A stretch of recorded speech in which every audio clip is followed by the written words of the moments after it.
I mean, you can walk out that way. No, there's no vending machine anymore. There's no vending machine. We hate no vending machine. I think so, though. I think I've seen them walking around, like, last semester, for example, or something. Soup? What soup? What soup? Where? Soup where? My mind.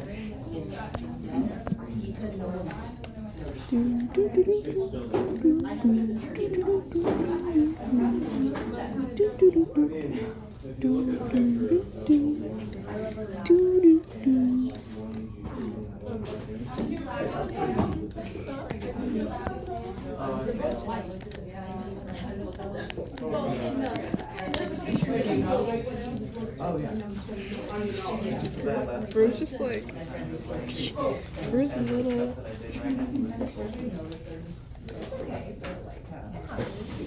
I love those. I love those.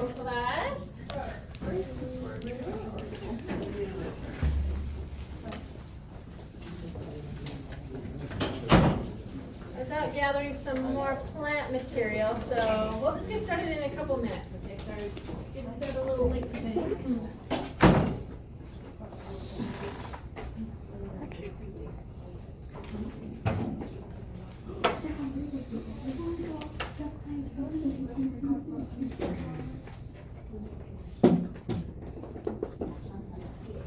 Fuzzy.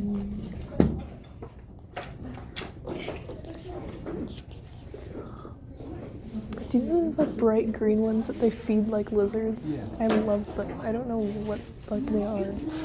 Like the ones in all. No. No. Oh, so I'm right. The caterpillars. No, they're like long.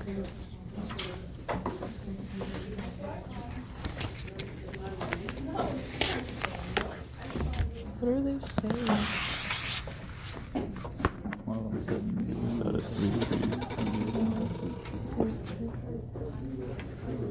What happened there?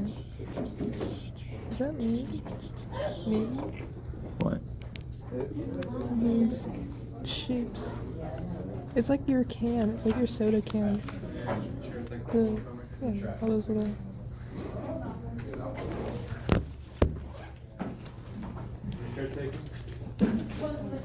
Actually, when we get, hey Matt, when we get home, you should like help me with this. Like, I think I get where everything is, but like, I wasn't there, so you should like explain to me. Sure, we can compare lines. Just for that one, I could do it myself. I just like I don't know. I wasn't sure on something, and I looked it up, and then I was like, I don't like this. Sure, we can compare lines. I want to just look at it. And compare how much better my tree drawing is. I spent too much time on it. Like, that's what I was doing in the hour that you were in. I did the other days. I basically drew a couple plants, and then my time was up. And then you were done with your class.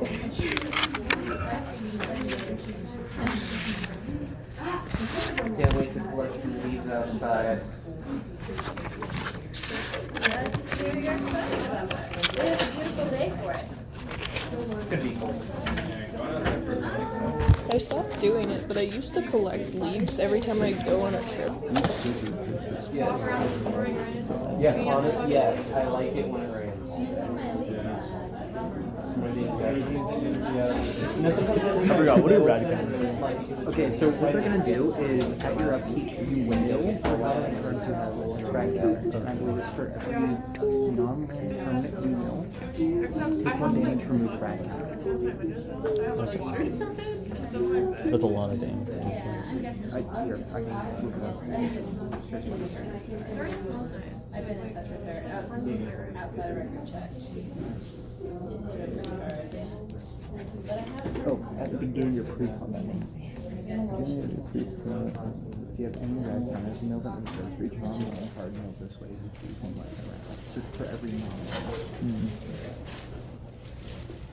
you are playing land, you keep all those radicals.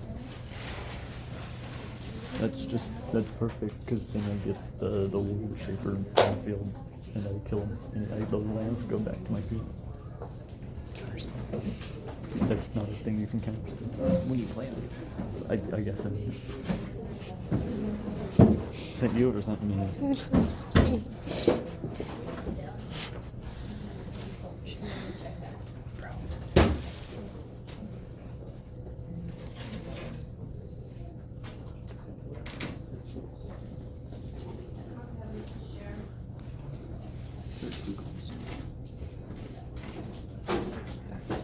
The third class reason is honestly, this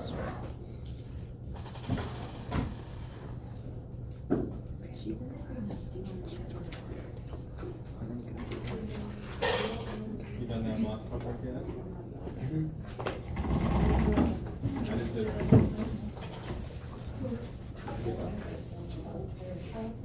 All right, welcome everybody. We're missing some folks. I hope they show up. Hope they're not sick. I know a lot of stuff's been going around. Glad to see you all are looking healthy and excited for the day.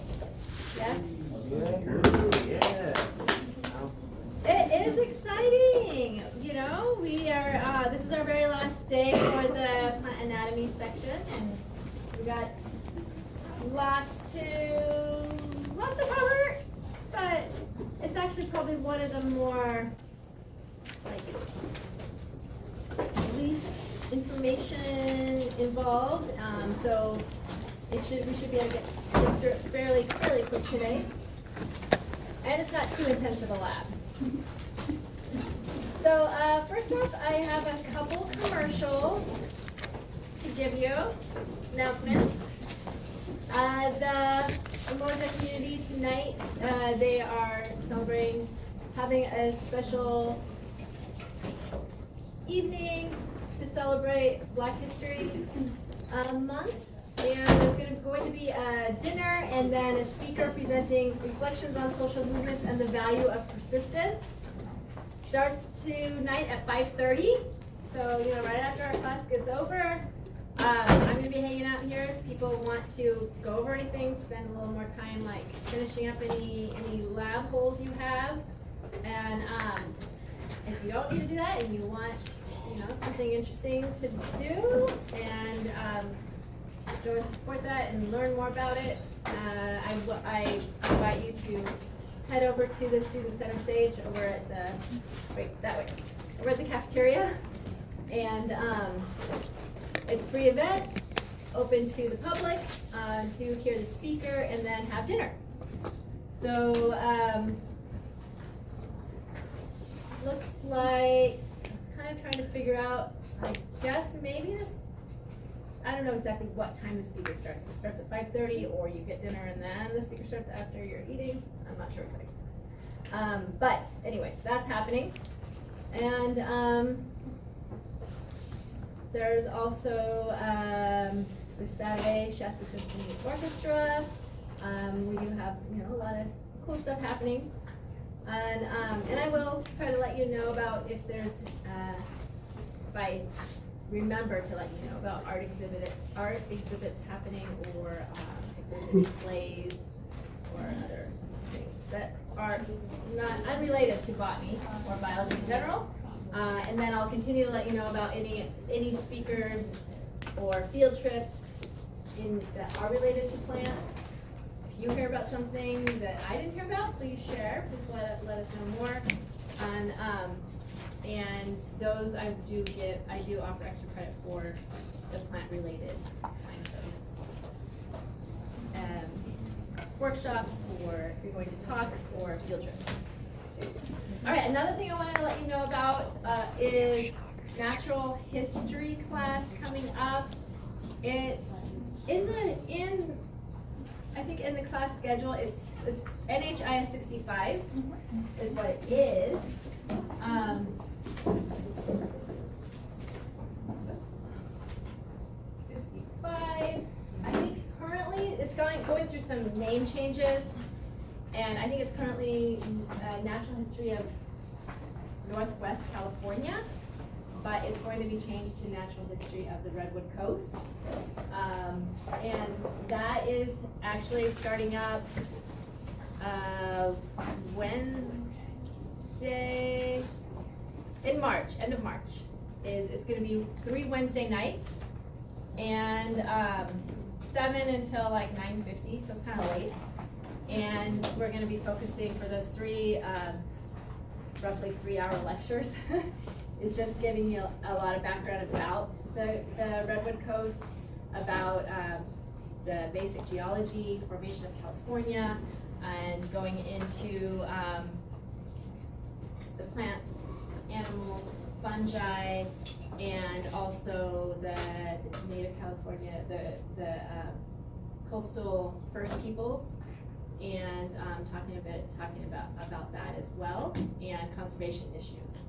And then we end it with a weekend trip to the coast, and it's involved in that is a kayak tour of Big Lagoon. If you've ever been out to the coast and are familiar with those areas, camping at Sumeg State Park, and exploring that area, going and visiting Fern Canyon, and going up hopefully to the mouth of the Klamath as well, and just really hoping for a lot of good wildlife sightings, and also focusing on the human culture of the region. And then sand dune tour, hike as well, and redwood hike. I mean, it's gonna be, a lot's gonna be crammed into those couple days. We leave like that, and that weekend trip is the weekend of the 19th, April 19th through the 21st. So there's still space if you're interested in pulling that in. It's a 1-unit course that's like part lab, part lecture. And so that is coming up. And also want to let you know, in the beginning of the semester I mentioned being involved with global expedition study abroad trips that focus on science and culture in different parts of the world.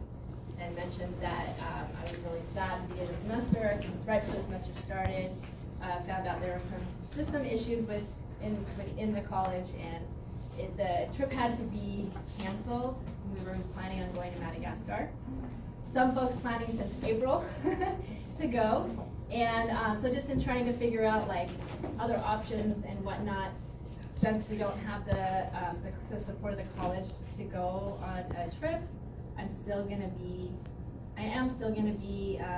organizing a group to go to have that like a conservation science field experience this summer. If anybody still wants to try to make that happen, of course, it's my first invitation is to the original group who was going to Madagascar, and but since we don't have scholarships as hoped, since that's tied to the college, since they've canceled it and they're not being a part of it, that's not an option. So I've looked into some lower cost options so that the cost is way down since there's not scholarships involved anymore, and we're going to be going to Honduras. So just wanted to let you all know that is, and there is currently space if people are interested in knowing more about that. Let me know. And I actually will put those, let's see, With the dates for, let me put the dates for this. So, oh my goodness, I can't remember. Spring break's messing with me here.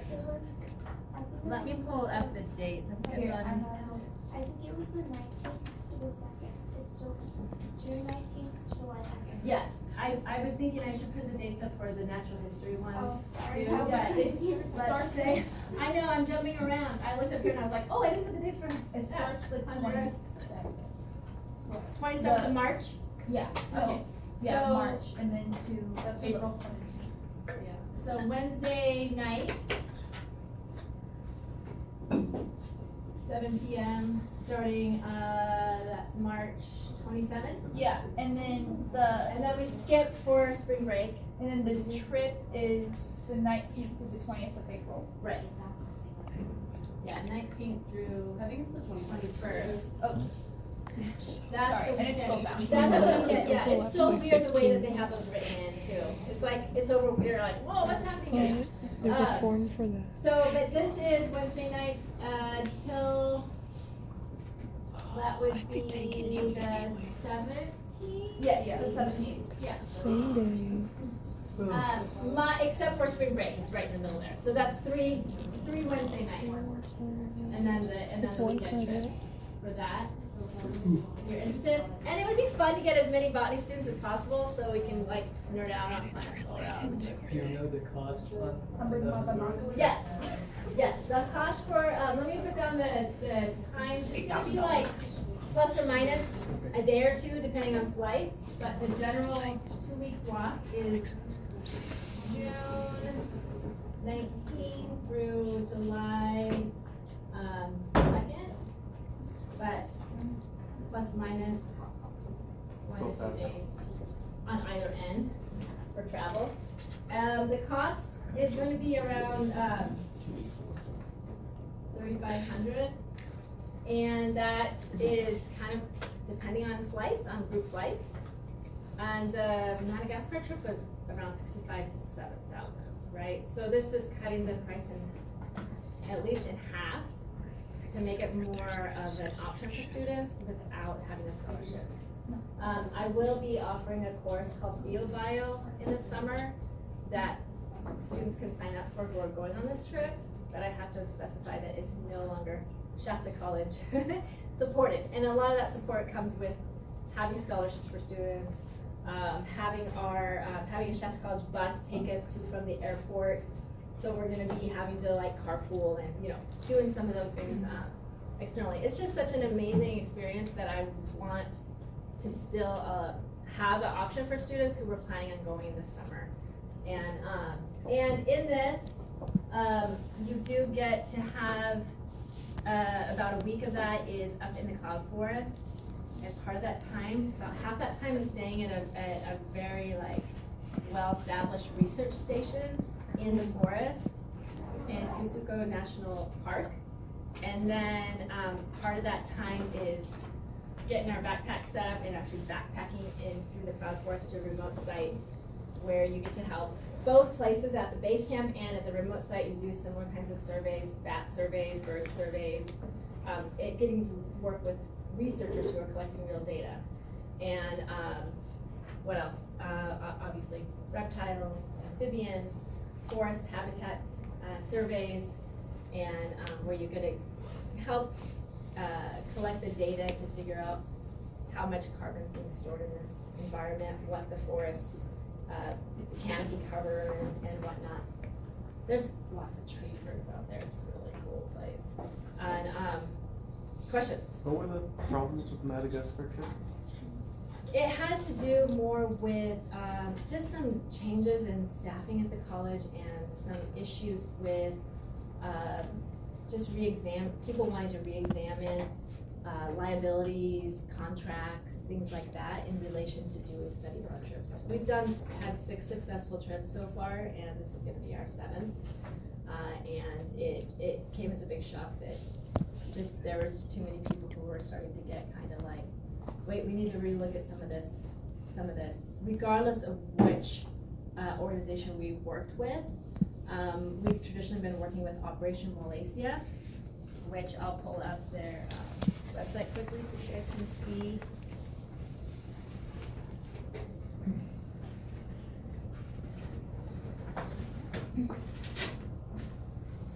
So we traditionally worked with them because they do have research sites in different parts of the world where we can bring a group of students in and you guys coming in actually help collect data for researchers. Like you're going out for a bird survey and the coursework's involved through the college. You get to practice like hearing bird calls, and so you're out there and let's say in the early morning trying to hear bird calls and identify species. and you can help the researchers. And then later that day, if you're helping with the bird surveys, you get to help with mist netting. And they capture the birds, and you are involved with helping to identify the bird species and take their weight and then release them. So that's just an example of one of the many surveys that you can be involved with. This is showing a student actually trying to figure out the amount of canopy cover. So kind of interesting. Sometimes our devices would break and we'd have to make new ones. One summer in Fiji, I was a researcher for Operation Valencia, working with students from around the world, doing surveys. And then the next year, I brought a group from Chester College out there, and then we helped. But we sometimes our devices broke, and we had to make our own out of CD cases. And you do all these little dots, and then you go and you have the students hold it up and count the number of dots that have sky behind them, right? And you do that every so many meters along a 20 meter transect. And so that's an example. But then you also like count how many times leaves are touching a stick. And then you identify larger species that have a DBH, diameter at rest height measurement, and you identify all those and how tall are they. And so you go through and then you count the number of saplings under a certain size in these little sections. So that would be like an example to have at that survey. And you get a chance to get to help with all these surveys and learn these skills. And it looks great on resume, college applications, and if you're thinking about doing something in the field, it gives you that experience to know if that's something you want to do. Maybe you're like all of a sudden, maybe you're you're excited about plants, and you still are excited about plants, but then you didn't realize you have this passion for bats, and then you decide to switch and go study bats after.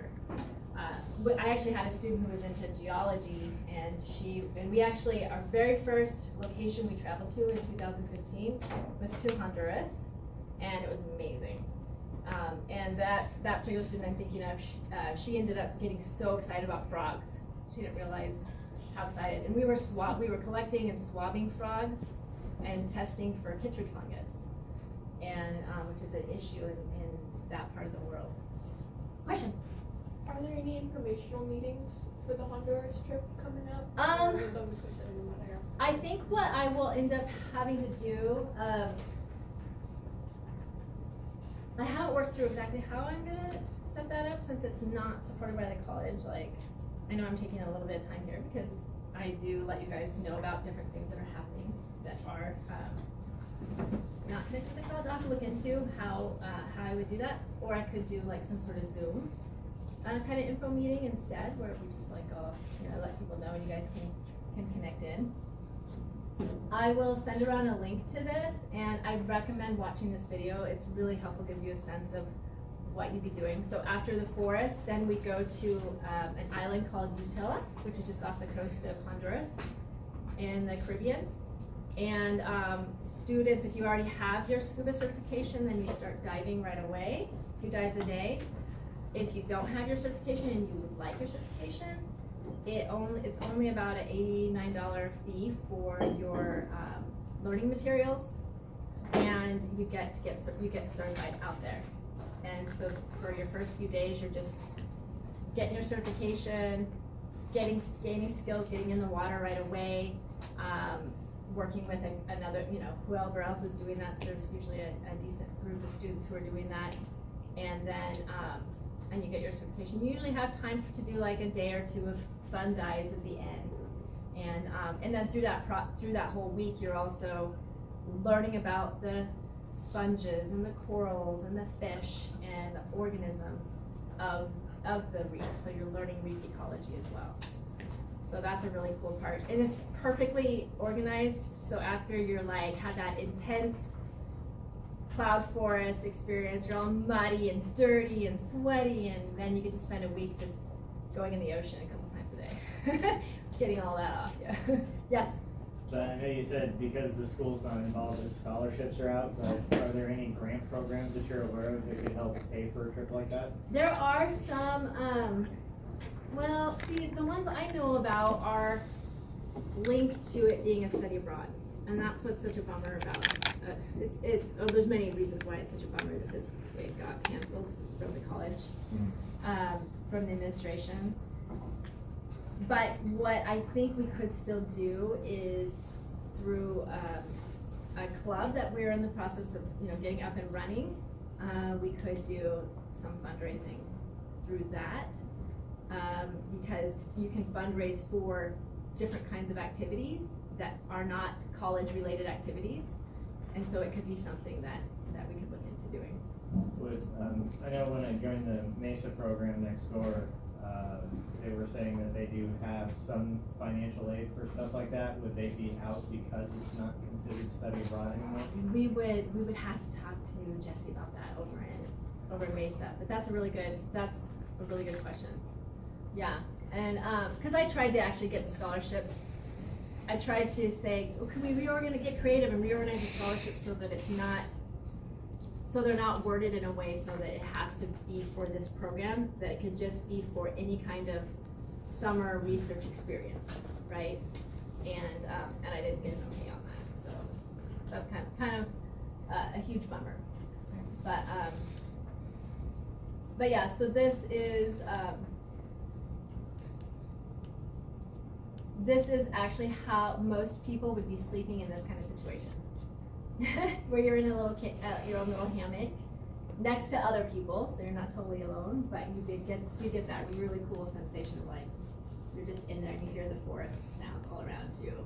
And then if there's a torrential downpour in the middle of the night, it's just you and your little your little protected cocoon. And when we were out there, for instance, we were in hammocks like this, and Honduras is one of the most mountainous regions in Central America. So it's mountainous. And so the backpacking in is fairly rugged. And then we were like on slopes like this, and it's muddy. And so you're trying to like get on a slope like that without slipping, and taking your boots off and pulling yourself up into your hammock, closing it under you, and then and trying to do that without getting everything's too muddy. So it's nice to have the marine. It's amazing adventure, just getting in there, really connecting with the forest and the local, and you get a lot of interaction with local folks. They're your guides, and they're working in the field camps as well. So, and then you get to, like I said, have that really more chill, laid back marine experience too, the coastal experience. Yes. Are there any risks involved in this trip, or out in the counties or whatever? Yeah.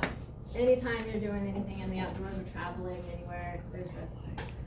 Just, of course, driving down the freeways can be thought of as risky.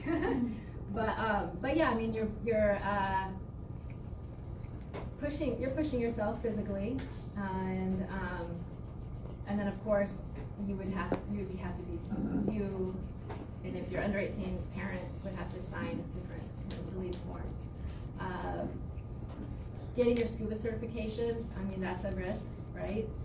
And but when you get certified, you realize that it's not as risky as you may have thought. There's always so many backups to if something's going on with this, you can do this, and if you're being smart, you've got a buddy, they've got their backups, and they can help. There's a lot of things like that. But yeah, just general risks that you would experience in an outdoor adventure kind of atmosphere. They do have a medic usually at the sites. I say usually because they might be at a base camp and have to run a couple miles to get to wherever you are. And I've experienced that. I've experienced being out there when students get injured, and I've seen how it all plays out. I try to make sure I'm up to date on wilderness medicine, and hopefully can get my woofer redone before traveling there. It's just a matter of timing. But yeah, so this is what the base camp looks like, and this is it's up and it's rainforest, but it's cloud forest, high elevation rainforest. And so you get a lot of these beautiful scenes with the mountains in the distance and the clouds coming in. And like so. And then and a lot of tree ferns, something that definitely stood out to students. And then you get to balance that with the Caribbean reef. So, I will, like I said, I'll send an announcement with more information about it if you'd like to know more. I think any questions? All right. Well, if this summer doesn't work out for you, we are in the process of kind of reorganizing the whole program because of this whole push of like people wanting to relook at things and maybe change things up a bit. So, so there hopefully be something going on the following summer. Yes. So I was looking at the dates up there. It looks like there's a plus and minus. Is that one? Plus, yeah. So, The dates are like. so plus minus 1 to 2 days at either end, just depending on the flights. So definitely, I mean, most likely it's going to be June 18th to July 3rd, most likely, but it might be a little bit past that. Okay. So I guess, I should just say this. Plus or minus 1 day, most likely. So just to keep costs down, I'm trying to keep this trip a little bit shorter too. The original Madagascar one was pushing over 3 weeks.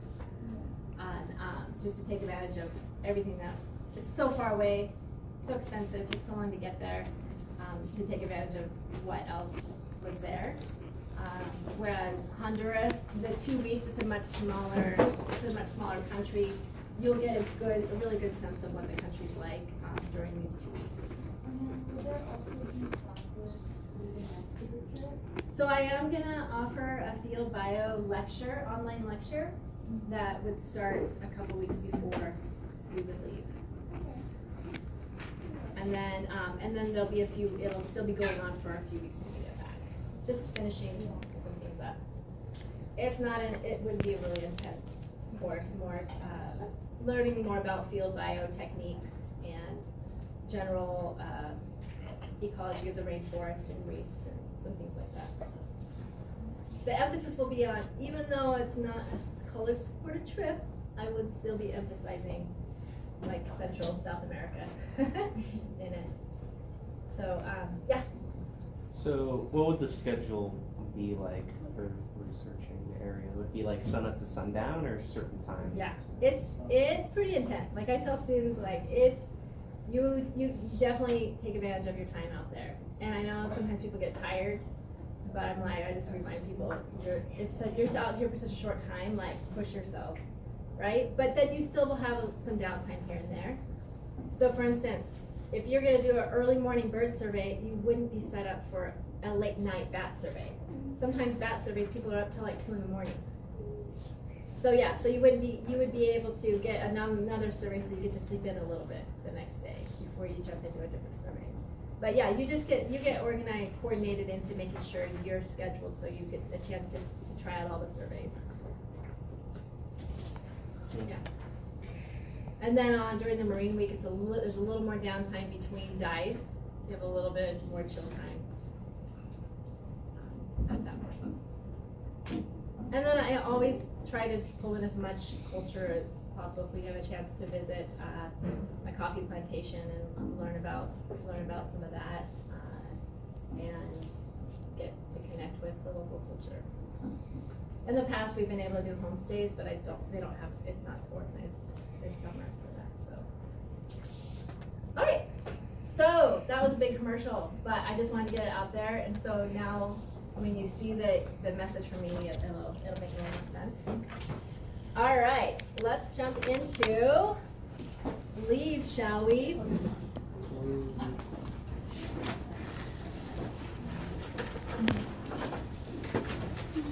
Leaves. Oh, and if you guys have your handout I gave you last time, it would be awesome to pull that out, because that'll be helpful. And actually, I thought I had some spares with me. I think they're still in my office. I think I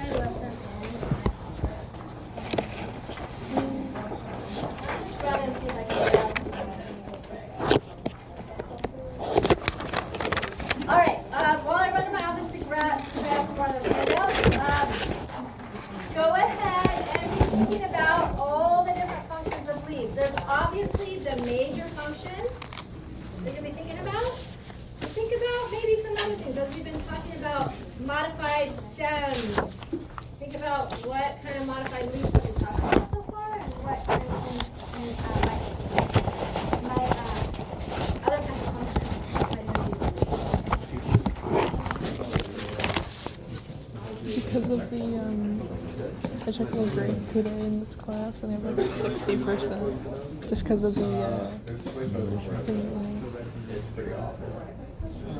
so if you didn't do those either, Reproduction, it's right? probably about there. I feel like there's reproduction somewhere in there.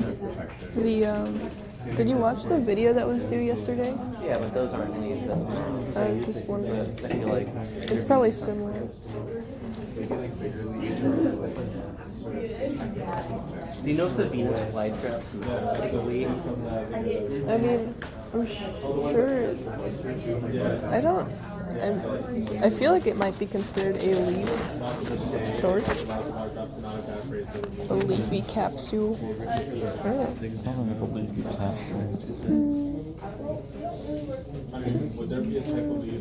I kind of don't think it is a leaf. I It's think like it's a two modified leaves form. that like. What's the sticky plant that curls up and has all that iguana?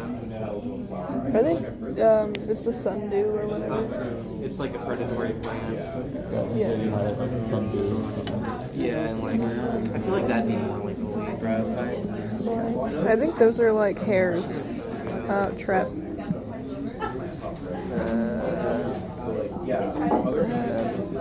Edge of it is like every creation.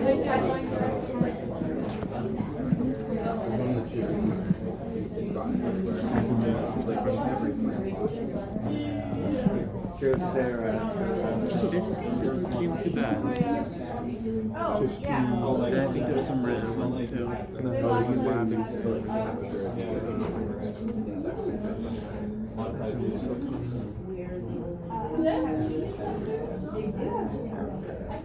Well, this person says that they're leaves.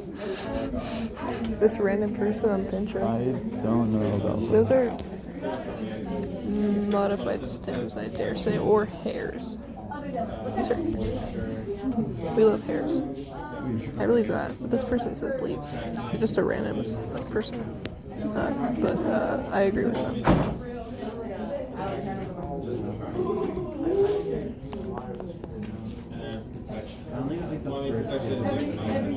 Trap. That's so helpful. I love these.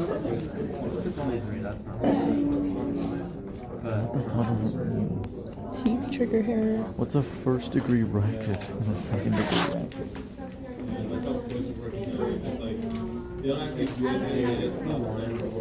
I don't know. I'm so. It's like it's pointing to here. That's why I wanted to ask you about the other, like the stems, because some things I wasn't sure where exactly they were. Definitely don't have one. If you just forgot yours Bro, today. we love making leaf masks. You actually have two. No. We love making leaf If you masks. have one at home and you just forgot to grab it, then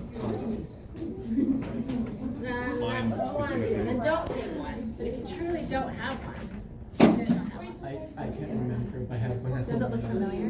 What? Kind of. Oh, yeah, that does look familiar actually. Well, who didn't get one? You guys did not get one. You weren't here. Were you here? I wasn't here, but I Does that look familiar?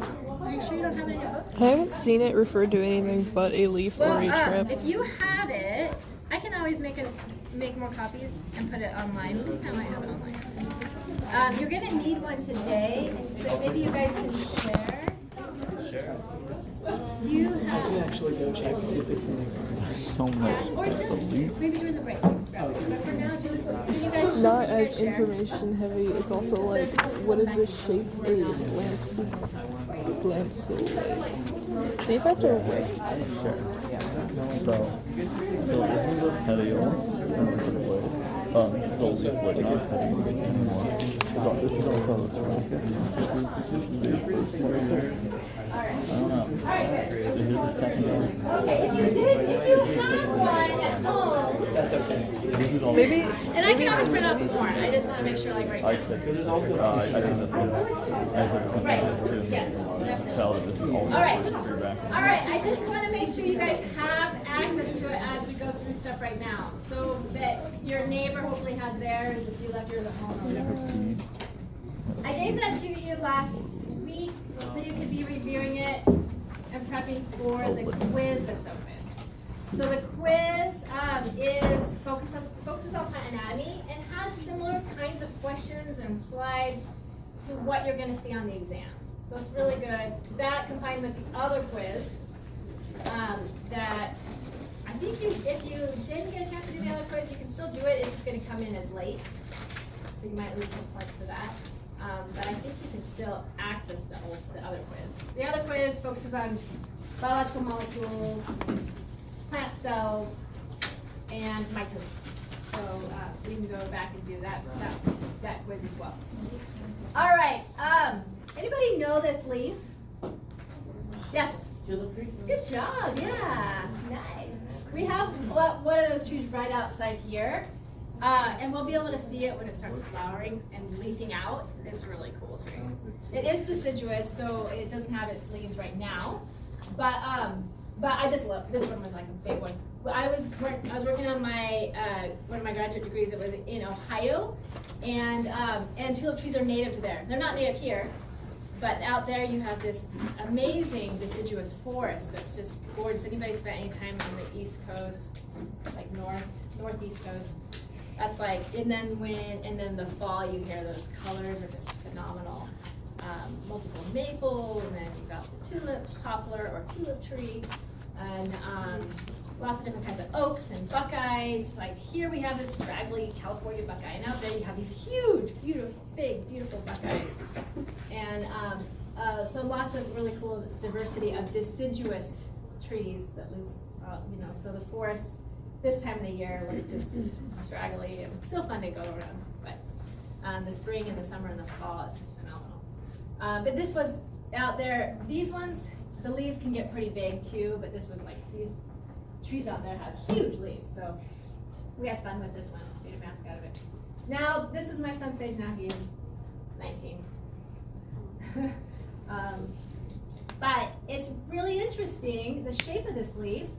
It has a look to it that you might anticipate more of this kind of venation. Remember we talked about some of these terms, and we'll be focusing on them, of course, more today. You might expect more venation like this, where you have multiple, let me do this a little differently, make sure, multiple main veins coming from the base, like so. That's called palmate venation. And you'll see on the handout, there is a little part that has venation. Is it on the first page or second page? So this is palmate venation. And a shape of a leaf like that, you'd almost expect more. So you'd expect it to be a little more like, do this interesting shape.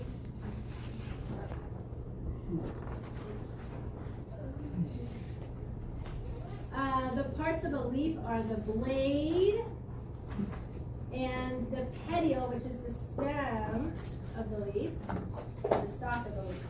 You'd almost expect this kind of thing to happen. And that's palmate venation. But it is not that way. It has pinnate venation, which I think is just unique, really cool about those leaves. They have a really interesting shape. And the way the venation works, and this goes right up here. This is called pinnately veined.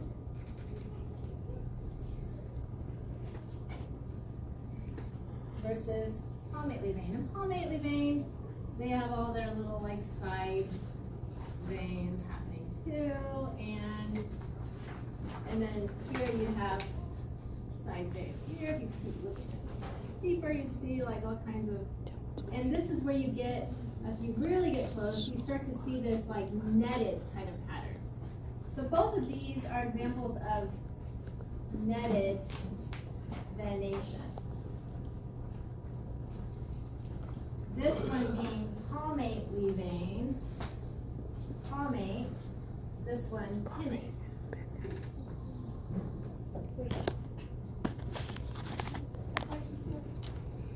Is it the other way around? Because on here it's the other way around. On the paper. Oh yeah, she wrote it backwards. Yeah, yeah. That's her not she right. didn't. It's like on the paper. Oh, let me see that. For a second, I thought she did, but she didn't. Make sure you're on the leaf venation part. So leaf venation, palmately veined versus pinnately veined. And then what else is listed there? Parallel veins. And so remember as we've been learning about different plant organs, we've been talking about the difference between like a dicot stem section and monocot stem section, right? So we have leaf venation patterns are different between dicots and monocots. What do you think about this stuff? Dicot or monocot? Yes. Oh, sorry, I wasn't trying to answer the question. I had a question around. I think that's okay. I'm just kidding. Of course it's okay. Yeah. Are so in that palmate venation, are the veins on the outside, like that aren't the center support, are they considered like tertiary veins, or are they all primary veins? That's a really good question. That's a big part of what makes palmate is that they, even though sometimes the middle one might seem a little bit more defined, they are equally major veins. So the definition of palmate is more than one major vein coming from the base of the leaf. Whereas pinnate, one single major vein with veins coming off. So pinnate comes from pinna, which is like feather. And so think about that. You know, you think about a feather, right? Like that. That's how the pinnate venation is very much like the pinnae of a feather. So whereas palmate is like a hand. Like think about your hand, and that's how those veins are. We also have palmate is also used for how the leaves are lobed. You can have palmately lobed, and you can have pinnately lobed, which is weird. You're kind of like, what is going on here with this leaf then? Because a pinnately lobed leaf would be like your classic kind of oak leaf kind of look here, right? That would be pinnately lobed. They both have both of these examples here, which when I do this I was thinking of a feather, but it does look like a leaf. But both of these would have pinnate venation, but this one's pinnately lobed. Whereas this one, the edge of the leaf is just solid. That's called an entire leaf margin. So, and then a palmately lobed would be like a classic kind of, I don't know, this actually does not look very good. This is more like upside down, like a turkey, maybe? I don't know what's happening here. There's a turkey, relatively turkey head. Like a maple leaf, if you think about it. A maple. So this would be palmately lobed. And generally, palmate lobing also is going to give rise to that, have palmate venation as well. And those should all be, make sure that they're all coming from the base, like that. So palmate, we'd say palmately lobed, or palmate lobing, and this. Okay. So and I was kind of, focusing in on that and thinking about this interesting leaf. I don't know because the shape is so interesting. It has almost like a mixture between a pinnately and palmately lobing happening there, but then it has pinnate venation for sure. But that's really interesting. And if you flip it upside down, it has a little bit of a look like a tulip flower, but the flowers really look very tulip-like. And we'll see those flowers start blooming a little bit later this semester. Should be really cool. All right, so let's so we'll get back to this discussion here and discuss the differences between dicot and monocot. Let's put that on the back burner for just a little bit and go over functions of leaves. Major functions.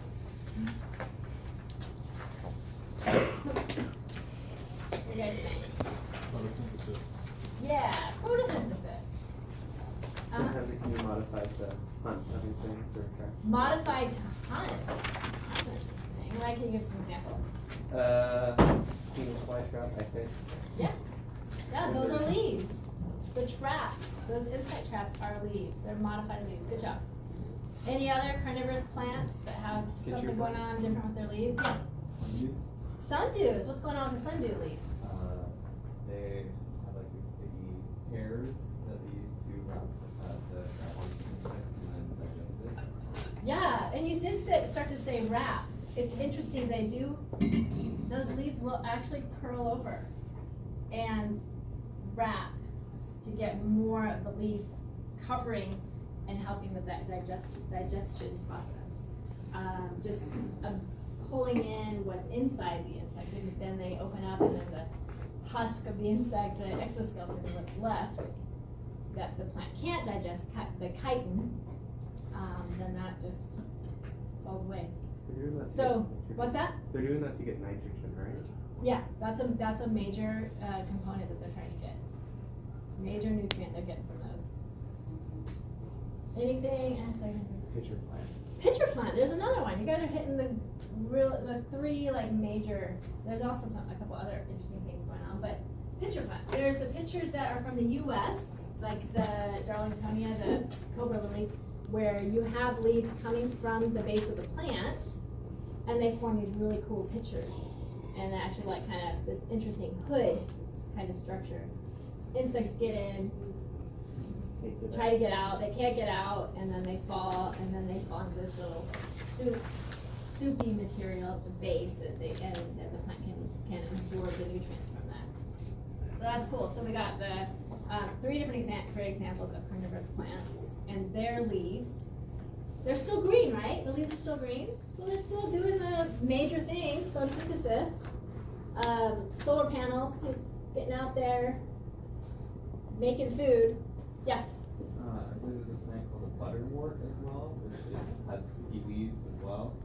And it doesn't like wrap around them, but it doesn't absorb them from the Yeah, surface. the butterwort, I actually have these little like traps, like little leaf trap things, and there's like an aquatic component there, and they can like, if I'm thinking of the same plant, I think I am. I'm not really sure about If I'm thinking, I'll look that one up. But there's a couple other kinds of carnivorous plants where they have different ways of catching their prey.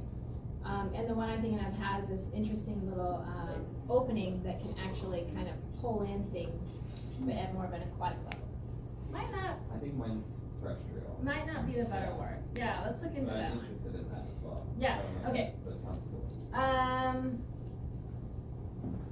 Anything else? Yes? Thorns or like prickles? All right, you said two of the sharp pokey things. Yeah. Is that But what they are?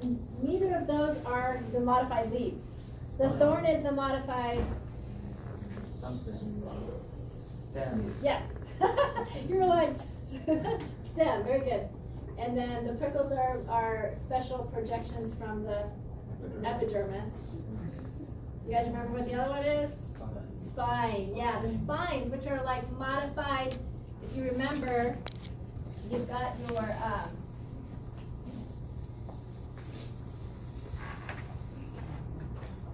your main stem here, and your petiole, and these little structures down here.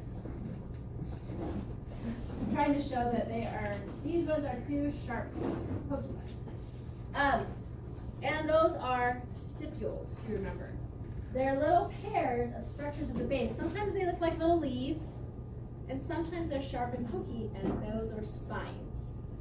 But you're gonna be able to identify the difference between a spine and a thorn. They're both coming off the stem, so it can be tricky. But thorns are gonna be individual, not paired, and spines are gonna be paired.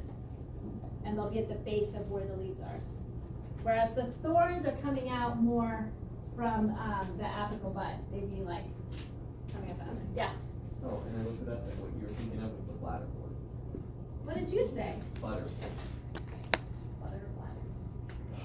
Wait, I'm confused. You said, what did you originally say, bladder nut? I said butterwort. Oh, butterwort. Yeah. Oh And then you my said, gosh. You're thinking of bladderwort. Yes, that's what I was thinking of. Thank you. So what was the other one? The butterwort, it kind of looks like a succulent to me. It's like this little, very short. Okay, fly. yes, and you're saying that the insects will just get absorbed, stuck to it and absorbed. Okay, yes, that sounds familiar. And then what did it say about the other one, the traps, underwater traps? The bladderwort, they have like these small little traps that are like the leaves, and they suck in like little aquatic larvae. Yes, I'm gonna look for a little video to show that over during our break, so I can show you guys. So it's really cool, and I sort of forgot about it until just now. So, but yeah, they have these really cool little underwater traps that you can kind of pull in insects. Really interesting. All right, so spines, very good. Anything else? Yeah, that's a huge function of leaves. Awesome. Yep, transpiration, gas exchange. What gases are getting exchanged, or what's happening here? Yep, oxygen, CO2, water vapor, the transpiration, and that's huge. Stems, can stems also photosynthesize and be involved in gas exchange? Yes. Yeah. Good example. And then herbaceous plants that have green stems, and you look, they would have stomata as well. Okay, here's 2 hints. Let me go over there. Okay. For other kinds of leaf modifications. Okay. What's happening on this veg? Look at the tips of those pinnately compound leaves. We'll talk about compoundness. Transportation. Look at the tips of it. Really? Oh, are you scared? No. Are you scared of the tendrils? They basically grab their own stuff and Yeah. get the sun. Yeah, so this example, tendrils can be either stem or leaf modifications. And these tendrils, because they come out, and I'll pass it around so you guys can look at it. We passed this around before, but now get even a closer look. Think about the fact that these leaves, wait. You didn't make it very good. Look at the stipules. You see stipules at the base? So I want you to look at stipules as that goes by. Look at the fact that it's pinnately compound. So it has little tiny leaflets. Pinnately compound is going along the lines of pinnately lobe, pinnation, pinnately compound. Has little leaflets in that same kind of shape or orientation. And it's coming off a stem, and it has these little, I cannot remember the shape of those stipules right now, though, man. They're kind of funky shape, but they look leaf-like. They're at the base there. And instead of having a leaflet on the tip, as this goes around, make sure you take notice that the tip of that leaf is modified into a tendril. So it can climb around. If the tendril is this modified stem, it actually is going to come out of where a leaf would come out of a bud, at the armpit of a leaf, the base of a leaf. And then this one, which I'm going to send around. Be careful as you send this around that you don't knock off too many of these little babies. Is that what you call young plants, or is there a different? This one. It's kind of leaking a little bit. Well, there actually are baby plants growing off the leaves. Is that the actual name for juvenile plants, or babies? What's the actual? That could be considered like immature plants. Asexual propagules. Not propagules. They're pretty much a little baby plant that you would potentially see inside of a seed, but they're growing off the leaves. So this is showing an example of asexual reproduction. And look for the margins of the leaves, little tiny plants coming off, and you got one. And though if those drop off and land in a suitable location, they will have no problem starting to grow. And maybe as it goes around, try to see if you can even see any little roots coming out of those babies. Well, yeah. Oh, and this is another thing. This is actually showing what? A modified stem structure where roots are starting to come out. Aerial roots are coming out of this stem. And so that's showing asexual reproduction. If this cuts off, if we cut this, which is already starting to kind of dry out a little, and this roots, this is going to be genetically identical to the main plant, and all these little propagules coming off the margins of the leaves are also genetically identical to each other and to the parent plant. So you got lots of cool things happening with that. That's a mother of a thousand going around. All right, so that brings us to another function of leaves, reproduction, right? And actually, as we get into flowers, a flower, all those different parts of a flower, the sepals, petals, stamens, pistil, ovary, or carpel, all those are modified leaves.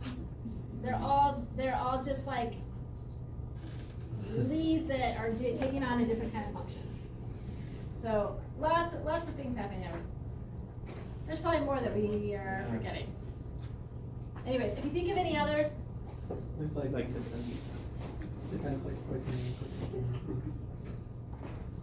like cereal just producing secondary compounds, toxins. Storing nutrients, some Nutrient and water storage. Awesome. Exactly. Yeah. So if you think about like anybody familiar with the jade plant? We have jade. I forgot to bring it in. It sounds familiar. If you think of succulents, other than cacti, the leaves of cacti are spines. Okay, so we're talking about spines. The leaves on cacti are the spines, and the big green structure is the stem, right? There are plants where the actual leaves, and this one, Mother of a Thousand going around, is kind of fleshy. Feel those leaves? It has a little bit of a succulence to it. So storing water. And producing toxins could also be one. There are some plants that are growing in locations that aren't suitable, and they might be taking in some toxins. Even like plants like mangroves that live in an area where they're getting a lot of brackish water, so fresh and marine water mixed together. That's too much salt's toxic. So, and I think maybe you saw it on one of your videos, maybe watch, or you're going to watch. Maybe it's on the one you watch, I think, the BBC one, where the excess salt is kind of shuttled to sacrificial leaves. And so that's kind of another function of leaves, can help the rest of the plant survive and drop them off. Yes? What are the cactus plates, or whatever they're called? Are those leaves with their thorns? Or The glockins or spines? Which part? Like the cactus, they have the big round plate things. Are those their leaves? Or Yeah. Round Their plate leaves or things. their spines. He's talking about the cactuses where like the cross section looks like a star, and they have the plates that stick out. That should just be part of this. Oh, like almost like ridges along the whole section of the stem? No, Is that what you're like talking Like the prickly pear, I think he means like Yeah. the rounded portions of stem. about? Oh, the pad. yeah. Okay. Didn't know what to call it. That's a stem. Yeah. Do you guys remember the term for those stems that look leaf-like? Platyphyll. Very good. So that's a great example of platyphyll. We got one in the back there. All right. I'm sure there's more functions, right? We're going to probably think about more. You've seen this before. I'm just throwing this back in here again in thinking about leaves. This is all inside of a terminal bud. And you look in there and you see that apical meristem inside this bud. And you're gonna have little tiny leaf primordia. So little tiny leaves starting to form. And remember, this would be a petiole of a leaf here, and then you look down that kind of armpit of the leaf, and you see there's a bud. That's how you know what the whole leaf is. Whether or not your leaf is simple or compound, is you want to look for if there's a bud at the base of that leaf, of the petiole. So like this. Here's your leaf. The entire leaf includes the petiole and the blade. Sometimes that blade is divided, it's compound into leaflets. But to know if you have a simple leaf versus a compound leaf, you look for whether or not there's a bud right here. Because you're not going to see buds in the leaflets. Sometimes you might, like one of the things you're going to do today is, like I mentioned, you're going to go outside and you're going to look for a leaf scavenger hunt. You're going to look for leaves. So it's going to kind of test your knowledge of understanding, get you out there looking. Right now, there's not a ton of leaves out there. There's enough for you to find examples of things. But it'll get you thinking about, and a common mistake students make is sometimes they'll gather leaves that are actually leaflets. And you've got to make sure that you show enough of the leaf that you're seeing that there's a bud down there. So sometimes you've got to get like an actual section of the stem with the leaves coming off to show what's going on. How is that leaf arranged? Is it simple? Is it compound? And so forth.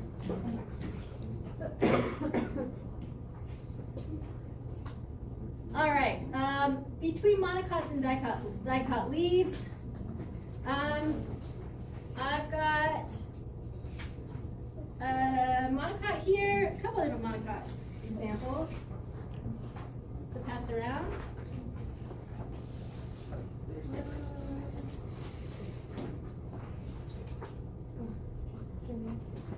I'm gonna jump over here to right here. So, what do you guys think? Which one is which? Monocot, dicot? Monocot's the one on the right. Monocot's the one on the right? Why? Seems simple. Monocots can be really complex. One of the most complex plant families is two very complex. The grass family and the orchid family are monocots. But you're right. The one on the right is a monocot. Yes? Is it because only monocots have parallel venation? Yep. Yeah. And I see that, I can see how that can be thought of. It's definitely looking more simple because it's like, there are just these parallel veins. There are connections between these too, so don't think that they're not connected together like these are. It's just that the dicots have what's called netted venation, where it looks like a net, a fish net. Are there any exceptions to that? Yeah, I mean, there's some leaves that you might think are monocot leaves. I don't have it here today. Like rosemary. If you think about certain plants that have really skinny, almost needle-like leaves that you might think, oh, that must be monocot because it's long and narrow, or it's thin and narrow, or thin and narrow. Rosemary leaves are like that, but they're dicots. So there are some examples out there where you might automatically think, oh, that must be parallel vein just because of the way the leaf looks, and it's not. So here's some examples. This one is did everybody get a chance to see that's a good question. The vetch? Were you able to see stibioles? I hope you remember the stibioles. I didn't have it go around here if you forgot. And then the tendril, and that it is pinnately compound. All right, thank you. So this one is showing an iris, which hopefully, and I have to send that around. Look for those parallel veins. This one is wavy leaf soap root. And it looks, it's not as thick, it's more pliable than the other one. And yeah, it has this bulbous structure that's kind of like, has all these fibers that almost look like hairs at the base. And these come out. The leaves are just starting to come out. And then they'll shoot up this big stalk with really cool little flowers. But yeah, you can use the the bulbous part for soap. Rough it up, and it gets all like cloudy. It's got saponins in it for the soap factor. Have you tried it before? Yeah. Yeah. Have you ever washed anything with it? Mm-hmm. Yeah. It took a bit of work to get it to work right, Yeah. because I mean, I tried it when I was like 6 or so, because we had some growing in our front yard, and my grandma was telling me about how you can use it as soap, so I went out, dug one up, and tried it. That's so cool that you did that. All right, so we got the iris leaf with the parallel veins, the soap root, wavy leaf soap root. Yeah, that was a little thinner. So yeah, just like Moises is doing. Look at with the light behind you. You can see those parallel veins. And then I've got some grasses that are just starting to come up. And when this one comes around, please take note of the sheaths. That's a leaf characteristic that I want you to be familiar with. So a sheath is pretty common in grasses, where you can see it looks like this leaf, the blade is coming out right here. The blade is actually coming out way down here. So the actual node is down here, but this part of the leaf is forming a sheath around the stem, and then bending, and then the main blade is bending off of that. And that's only for monocot. I can actually see it in the palm tree. I can't. And palms are monocots too. There might be examples of sheaths and dicots. I can't think of any off the top of my head. I'll think about that. But yeah, so think about that as that goes around. That looks great. Palm tree, so unnatural. All right. So we got monocot with the parallel venation, dicot, netted venation. Dicots are more, like the leaves are more complex. So, like Joshua was saying, these do have a more simple kind of look to them, the leaves do, generally. And so we've got all this kind of variation happening with dicots. These are all examples of dicots here. So you have netted venation. In that netted venation, you know, if we could look really close, zoom in here, that would all be netted. So this all dicot, whereas the monocot is parallel vein. And with that, there is sometimes you'll see there's like a major vein in the middle, and then these ones off to the side are maybe a little bit less, not quite as large. But I don't know if you can see it with those ones going around, but they do have connections between parallel veins too. Honestly, so far, I'm team monocot. We love monocots. No. I actually kind of like their stem cross section a bit more compared to the dicot. Yes, Becca. They have better root systems. Dicot or monocot? What do you think? I don't know. I think dicot. I can't tell because it's parallel, but it doesn't like branch out like the dicots do. It's like lateral up and down. What are we talking about? Bananas are monocots. Okay, anyway. I don't know what a banana is. That's what I said. You said it was dicot. Don't you know? I'm trying to gaslight me right now. All that is dicot. I said it's not. All right. Now.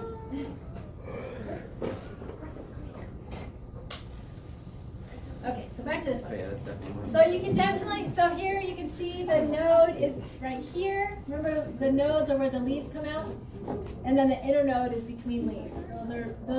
That's stem terminology. And then you've got the sheath and then the blade. All right, just really quick with buds. I've shown you this before, but just to remember, buds, you've got the terminal apical bud. You've also got an apical. Apical can be tricky because within the bud, you've got apical meristem. because it's like at the tips. And sometimes a terminal bud can sometimes be called an apical bud as well. And then you've got lateral buds, also known as auxiliary buds. But now within those buds, what's happening inside those buds? Sometimes a bud might be a flower bud. So then inside is going to be flower reproductive material. So that would be a reproductive bud. Sometimes buds are just vegetative. So they're going to have leaf and stem material in them. Sometimes they're mixed. Flowers and leaves are going to open. Sometimes buds are naked. They don't even have bud scales. So then they wouldn't have bud scale scars either. But most things do have bud scales. And sometimes you might have adventitious buds that are going to form roots out of stems, which is kind of interesting, right? And so in talking about leaves, we gotta talk about cotyledons again, which cotyledon is that seed leaf. Dicots have 2 of them, monocots have 1. So remember dicotyledonous. Dicotyledonous is just is the full term for dicot plant, having 2 cotyledons in the seed, versus monocotyledonous, a single cotyledon in the seed. And so you can see as a plant's growing from a seed, germinating, you should be able to tell right off the bat whether or not that's monocot or dicot by how many seed leaves pop up. The embryonic young little leaf primordia, the young leaves, are also there. These are the young leaves connected to the cotyledons. And then those are going to grow. Once they start to develop and start photosynthesizing, the cotyledons start to kind of, they give up all their nutrition and they kind of dry up, fall away. All right, so talking about simple versus compound, can you guys remind me, how do you tell if a leaf is simple or compound? If you're just looking at a stem, what would you look for? Sometimes it's really obvious when you look at a plant, you're like, oh yeah, that's compound. But sometimes it's not. What's that? Stipules can be helpful because you're not going to have stipules at the base of leaflets. And but some plants don't produce stipules. All plants should have a bud, but sometimes the buds are really tricky to see. Yes? Lateral buds? Yeah, so you want to look down here for a bud. So if we delete, erase those stipules, you want to look for a bud. And the buds are sometimes really tiny and hard to see. So having a hand lens can be helpful. And you might need to actually pull this back. Maybe the bud is really small and embedded in this tissue, and you have to pull this back to see it a little bit. But then in addition to that, if you think you might have leaflets, a compound leaf here, you want to look for a bud at the base of the leaflets too. If you don't see anything, go down here further. Oh, there it is. And then you get a sense of what's happening. So if it's not compound, then it's just a simple leaf, but can have all kinds of crazy shapes to it, and can be lobed. Sometimes they're lobed, are really have really what are called deep sinuses. But that is still considered lobed. In order for it to be compound, it needs to be completely disconnected, right there, right? So here we have palmately compound versus pinnately compound versus bipinnately compound. So now each of these leaflets are now divided into multiple, even tinier leaflets. And then you can even have something that's tripinnately compound. You guys seen that before? Where then you have even these are dissected, even more. So there could be some really complex stuff happening there. So here's some different examples of simple leaves, all kinds of shapes. Here's an example showing leaves whorled around, multiple leaves per node. And then examples of compound leaves. So remember what I mentioned? Here's a bud. Here's an auxiliary bud. And you're not going to see them in the leaflets.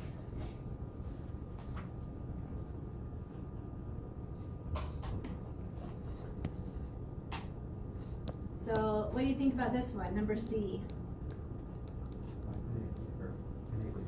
Pinnately compound, very good. How about this one? Is that a simple leaf or compound? Simple, yeah, that's easy. There's our tulip tree again. Really cool, funky shaped leaves. Let's see, what about right here? Simple leaves, very good. This is kind of tricky, what do you think's happening here? They're whorled leaves, but simple. Simple leaves that are whorled around. So if you have, here we have 2 leaves per node, that's opposite leaf. Here you have 1 leaf per node, alternate leaf arrangement. And here you have more than 2 leaves per node, that's whorled. And that's this. So this is terminology for how the leaves are arranged on the stem. So, and to be able to tell this, you obviously need to keep the leaf on the stem. So like when you do your leaf scavenger hunt, if I ask you to bring back a sample of showing leaves that are alternate, have alternate leaf arrangement, you can't just bring the leaf. That's not going to prove it to me, right? You're going to have to take at least a couple nodes in length, a section of stem. Preferably like 3 nodes to really show what's going on. And when you're looking at a tree or a shrub or whatever, a plant, you want to always make sure you look at a few different branches because there could be some crazy things going on here. And gotta show you, this was crazy. So this is random. So remember back when we were doing did our first STEM lab, I asked Sarah to go, I had collected some stuff from home and I asked her to wander around campus and get some more stems. And she brought this one back. And I was like, what is going on here with this thing? Anybody recognize this? With the plant. Yes. I'm glad you're learning something in this class. All right. Does it look familiar at all?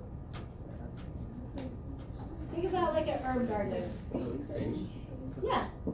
And that's what was so weird, because we're like, it looks like a Russian sage, something. But sage, the sage plant family, which is the mint plant family, it's a very cool, not lame plant family, but it's called Lamiaceae. Lamiaceae has mint, rosemary, culinary sage, not sagebrush, that's in the Asteraceae, that's in the sunflower family.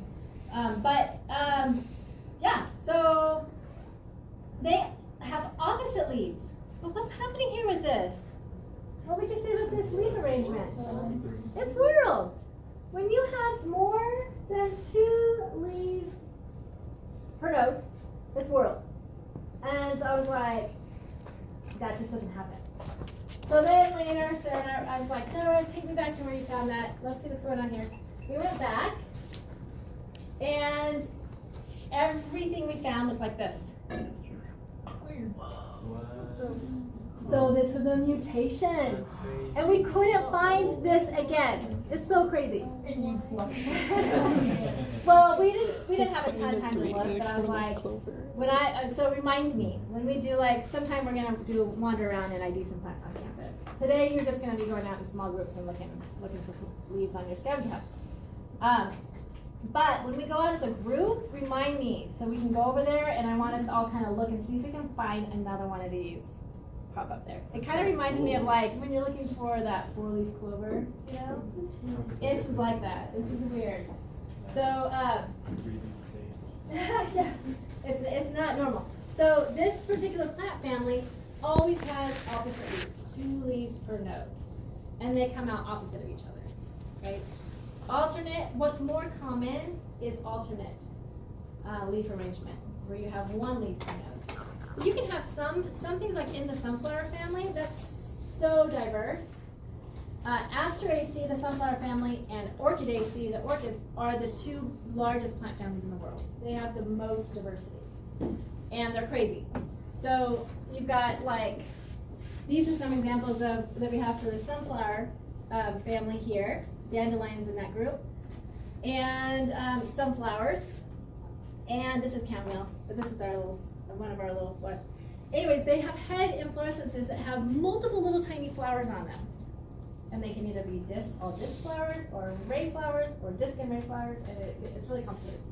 But they'll have on their plant, like just common ones that you see like popping up around, that are closely related to like star thistle, dandelion, whatnot. You'll see sometimes down low on the plant, they'll have opposite leaf arrangement. Up higher on the plant, it's alternate. Or sometimes it's alternate, and then above it's opposite.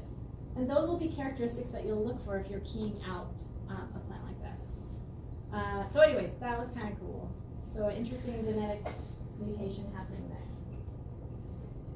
there. All right, so otherwise, a real common one that you guys will find and maybe find popping up around campus today is bedstraw. You guys familiar with that one? You find that, you collect it, and you throw it on someone. Oh yeah. And it sticks to their back. And they don't know. And you're like, and you can like cover someone with cool plants. It's a cool thing. It's not mean. I don't think it's mean. If you threw plants and they stuck to me, I think that'd be mean. As long as they're not sharp and pokey or covered. All right. Okay, so continuing on with leaf identification. This is a big part of identifying plants. So we're going to be taking a little bit of time later in the semester to identify plants using a key for trees and shrubs. And leaf characteristics are important. Whether or not the leaves are simple or compound, it's one of the first things you're going to look at, try to figure out. So you've got to figure that out. And then how those leaves are arranged on the stem.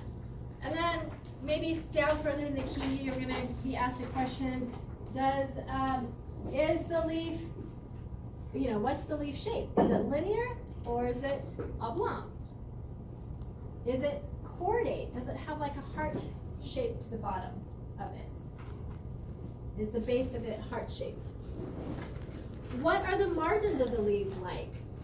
Are they entire, meaning a smooth margin? And some keys might use more common kind of terms versus like the true botanical term would be entire, but you could hear smooth. Or is it like toothed? So dentate versus serrate. Are there teeth, and are the teeth bent kind of upward? Then they're serrate. If they're just kind of poking out, then it's dentate. And then sometimes you might see this, doubly serrate, where you've got these large teeth sections, but then each of those, there are also little tiny teeth in there. And then whether or not the leaf is lobed or not, and then what's that lobing like? We won't get into this. Don't worry about this part. But this is what's happening to those leaf margins. If you look at it from like the side, are they kind of rolling in? Are they rolling down? Are they just flat? Leaf tips versus leaf bases and shapes. So a lot of this is just a touch of the terminology. But when we get into keying plants, I'll show you guys a book that just has like way more terms. There's so many terms out there because there's so much diversity. And when you're getting into especially closely related species, you might need that terminology. But there's books for it, so that's helpful. You don't have to memorize all of them. But I do want you to be familiar with the ones on your handout, okay? I want you to be able to, if I show you an image of a leaf, I want you to be able to describe it, to get as close to describing it as you can. All right, any questions so far about big picture, looking at leaves, leaf terminology? Before we get into microscopic anatomy, we haven't gotten there yet. That's going to be easy for you though. Yes? For the leaf margins, what's the difference between dentates and denticulates? Oh, denticulate is like tinier teeth. Yeah. Versus bigger. I mean, what's like the cutoff between one and the other? Eyeballs. Yeah. I'm gonna forget this one. That's a good question. And hopefully if you get to a place like that in a key where it asks you that specifically, they might give you those dimensions. Our teeth, 0.5 millimeters or 1.5. And then that's actually, it's nice to have some sort of way to measure leaves and stems and whatnot. And lots of times keys will actually have a little ruler in them showing millimeters and centimeters. Okay, so now just like before, I want you to be able to recognize a cross section of a leaf, whether or not it's modified or die cut. And this is going to be easy. Die cut, with die cuts, generally, okay, there is some new terminology you're gonna have to, but it's not too much. I was like, you guys, this will be easy. You guys, just building on what you already know, yes. A little bit of new terminology. First of all, you're already familiar with mesophyll. We talked about this when we first started talking about ground tissue a while ago. So remember the difference between dermal tissue, ground tissue, vascular tissue, right? The ground tissue in a leaf is called mesophyll. Meso, middle, fill, leaf. So middle of the leaf. Tissue in the middle of the leaf. And the major function of that tissue is photosynthesis, usually. And those cells, what do you think they are? What kind of cells are they? Exactly, yay, they're parenchyma cells. We can also call them mesophyll cells. They are parenchyma cells in the ground tissue of the leaf, mesophyll cells. And they're going to have a lot of chloroplasts in them. Major function, like I said, is for photosynthesis. And now, new terminology is how that mesophyll or parenchyma is arranged. In a dicot, you have two different layers. The upper layer of the mesophyll is arranged like a wall, or like,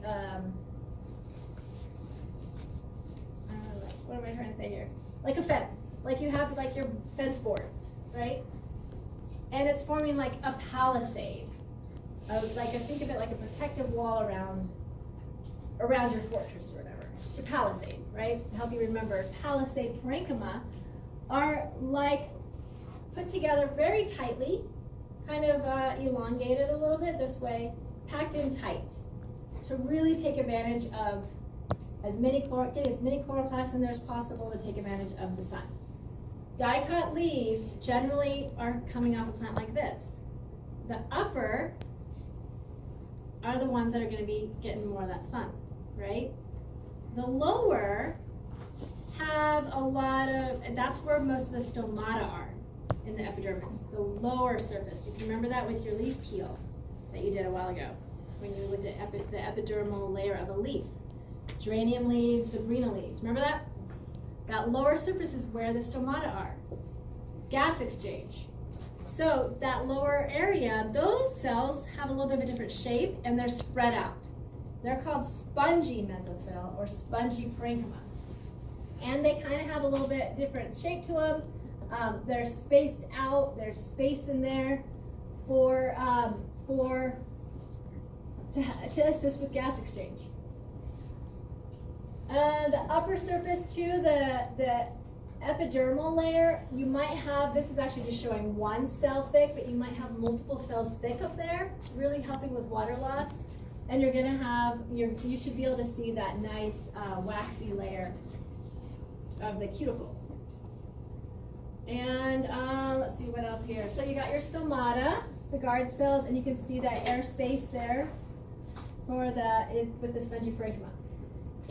When you look at your cross section, because you're just going to be looking at a couple different leaves today, if you get a cross section and you're looking at the big mid vein of a pinnately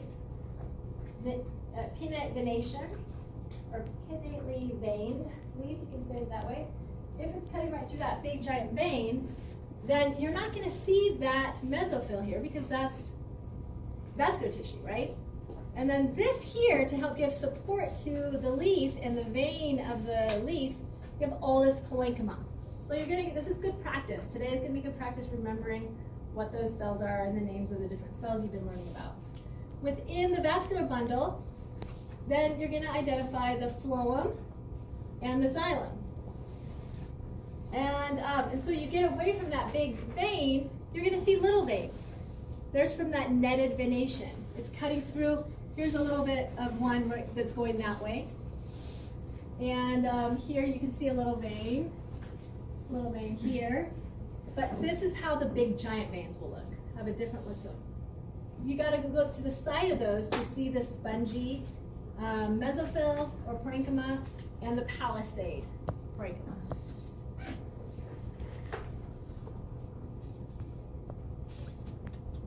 And this is looking at a dicot leaf, and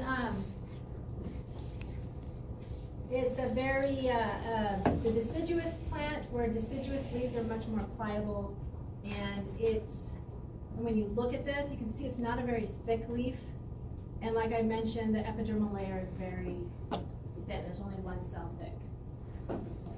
Let's see, do I have another one here? No. Yes. Where is it?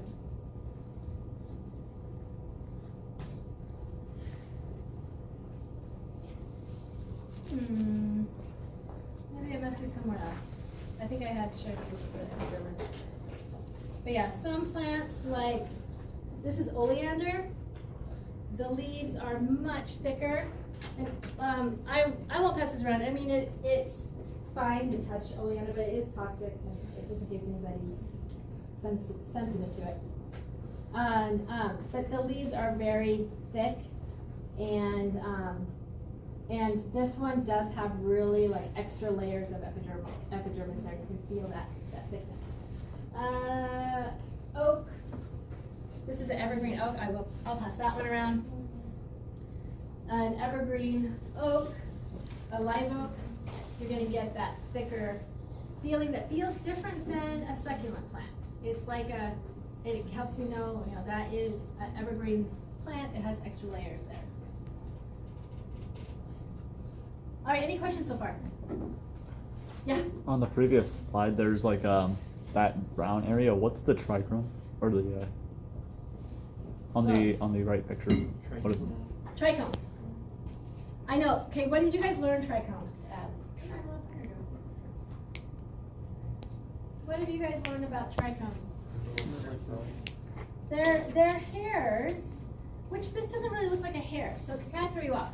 This is a very short glandular hair.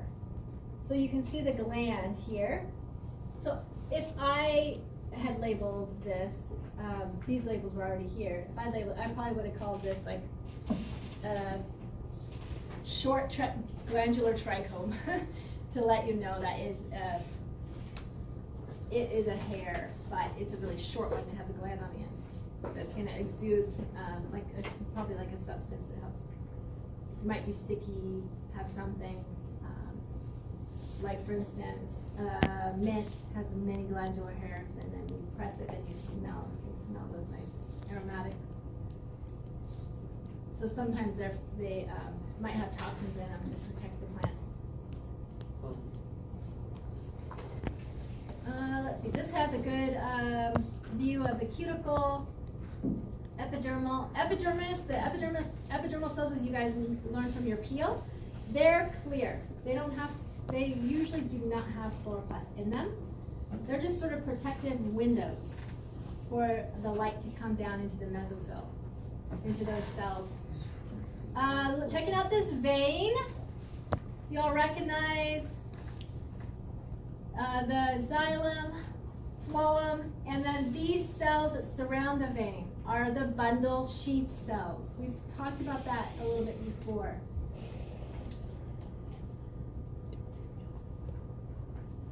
Around the stomata, sometimes you have these supportive epidermal cells around. We saw those in the Zebrina, I think. All right, I'm trying to think of anything else I want to mention here, anything that you haven't learned. All right, so that's dicot. Within dicots,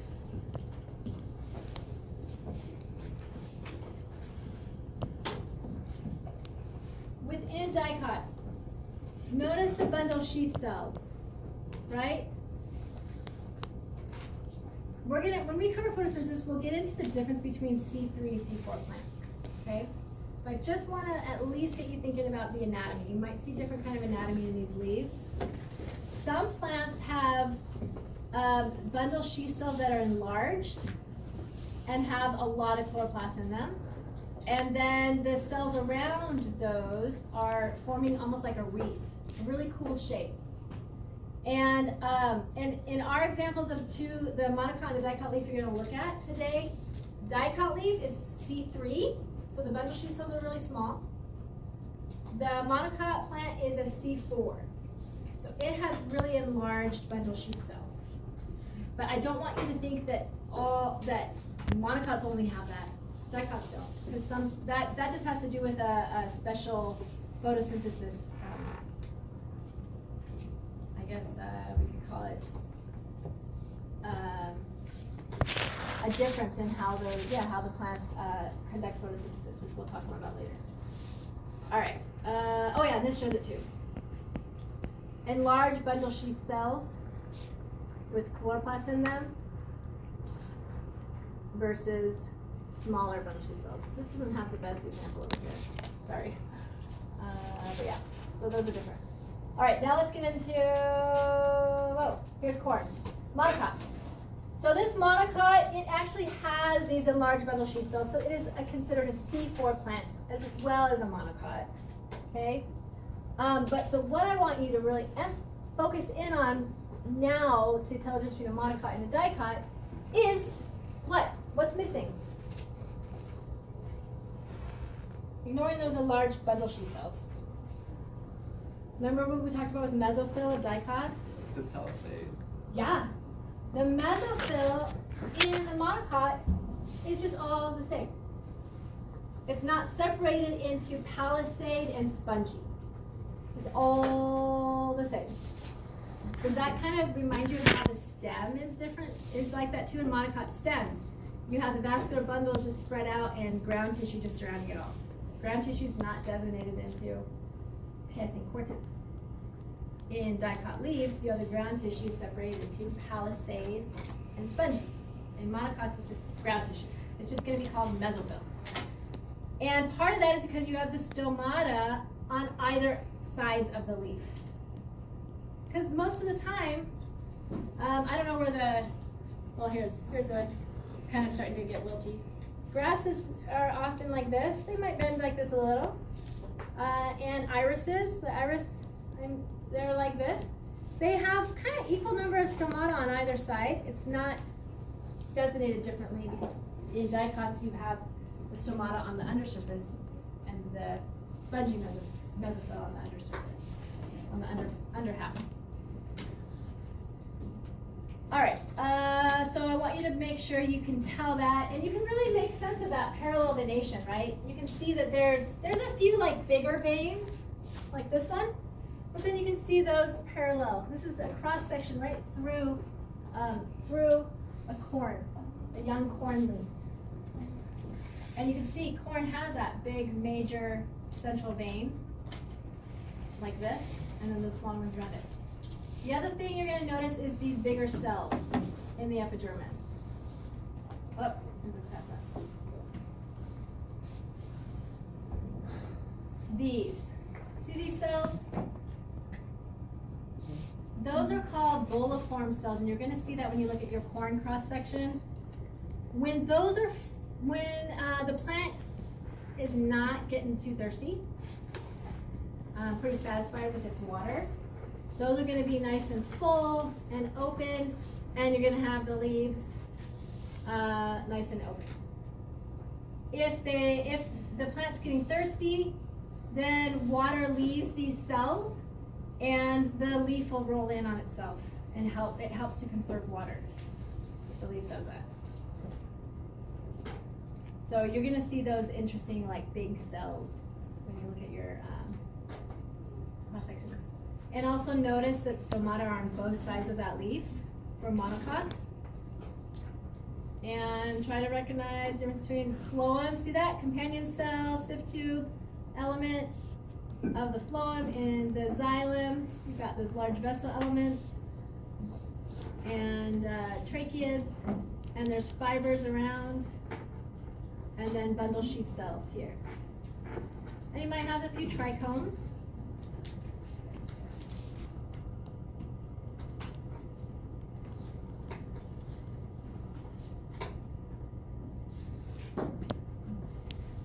We don't need to get into this. This just talks about the kind of going from parallel venation to netted venation and so forth.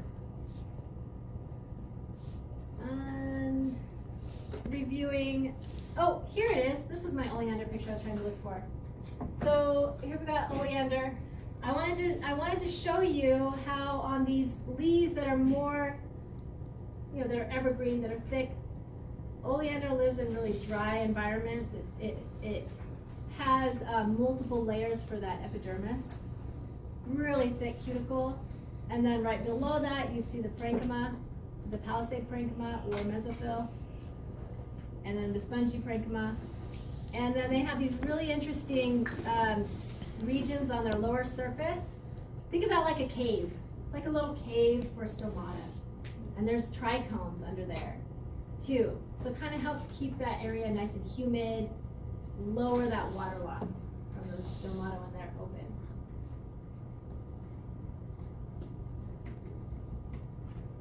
And our final leaf to talk about, so you have 3 microscope slides to look at.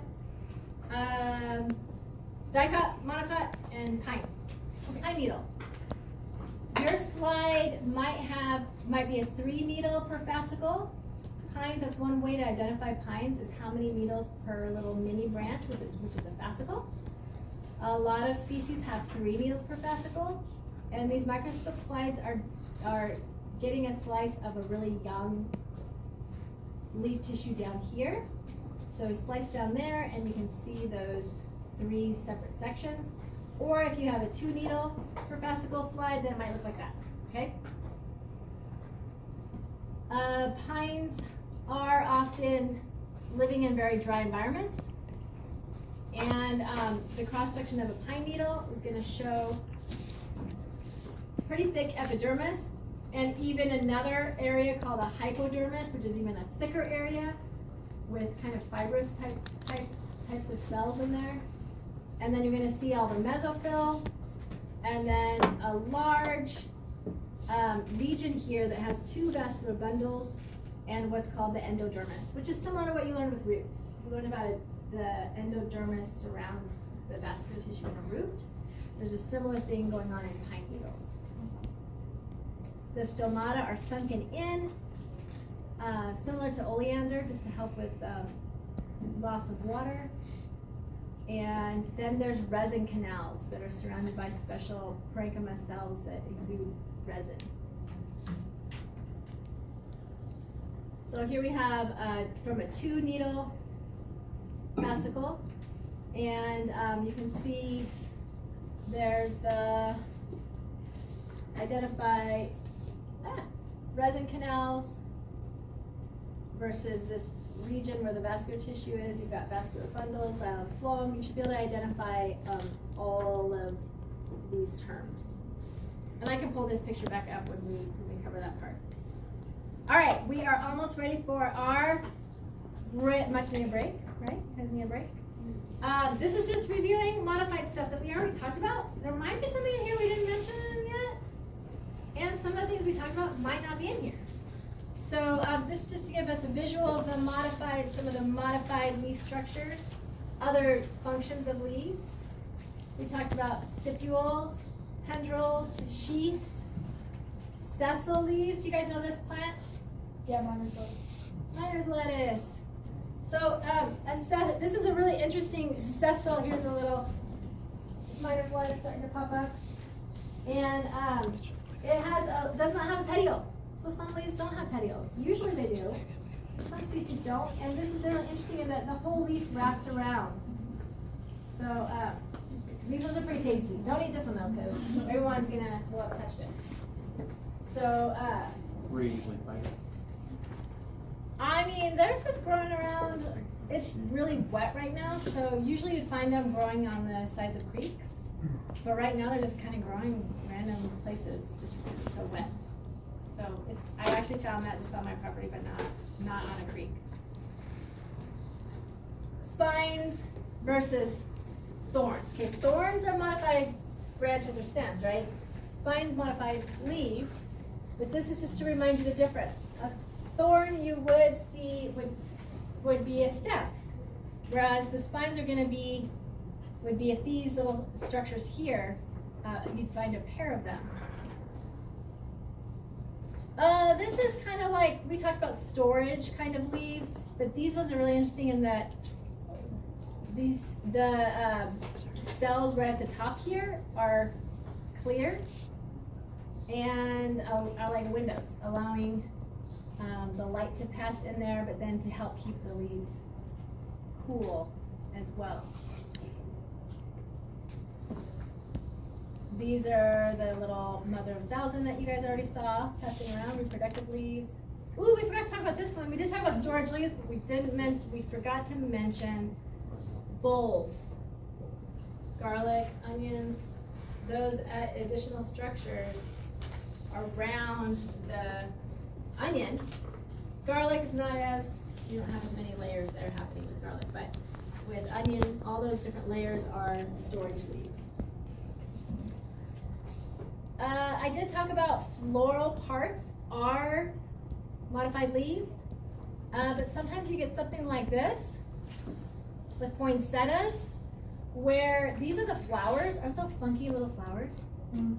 And what we think of as the flower parts are actually just red or white leaves. And they're leaves at the base of the inflorescence where the flowers are formed. So they would be considered inflorescence bracts.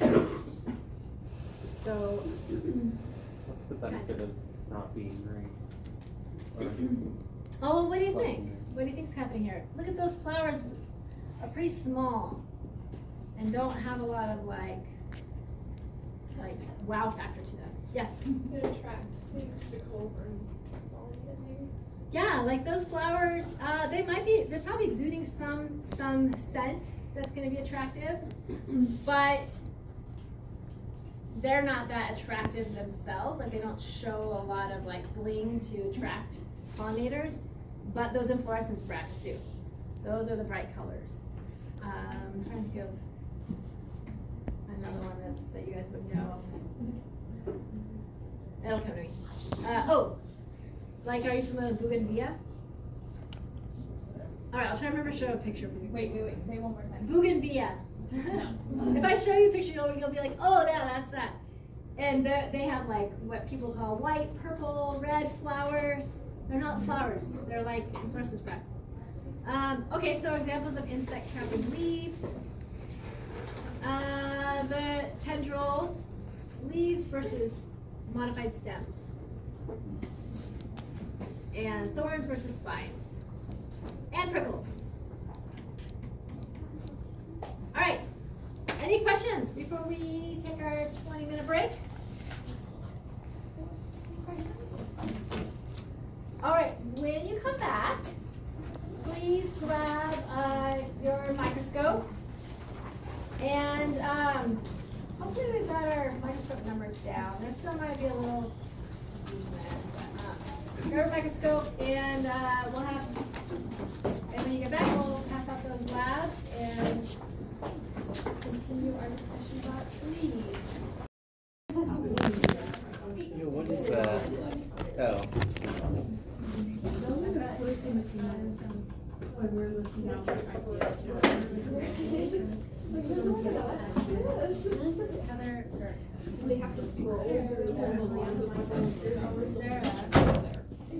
Take a walk to try to the most controversial things.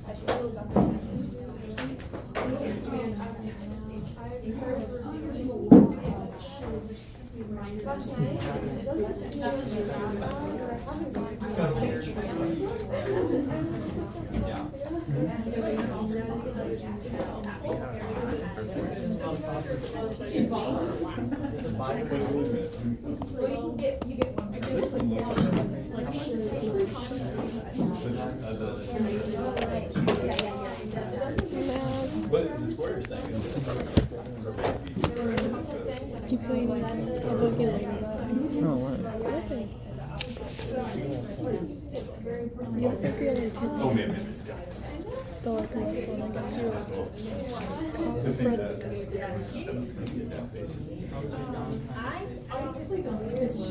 It's above the bracket. It kind of when you see or something.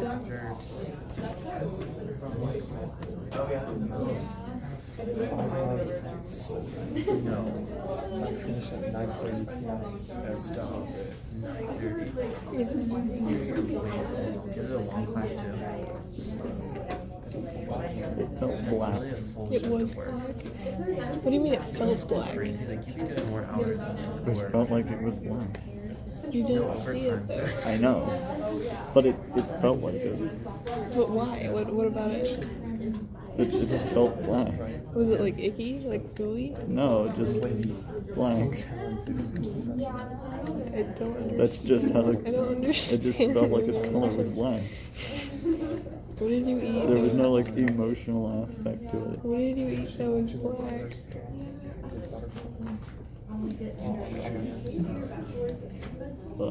Meat. Pepper? Pepper? No, it wasn't that small.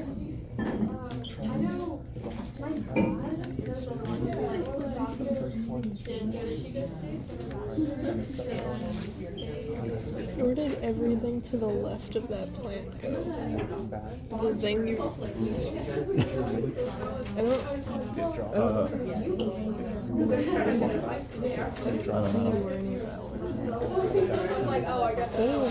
Oh, I figured it out.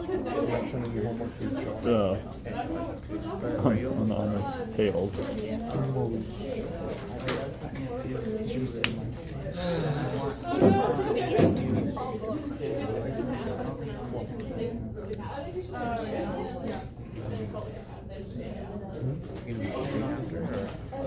You're just gonna do this back in school. Yeah.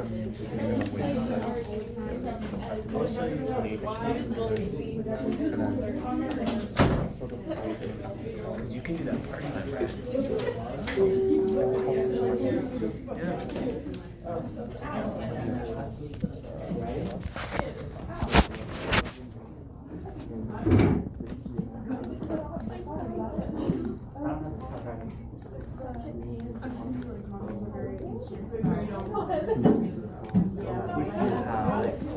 Instead of working your job now, you have experience. Wait, that's so cool.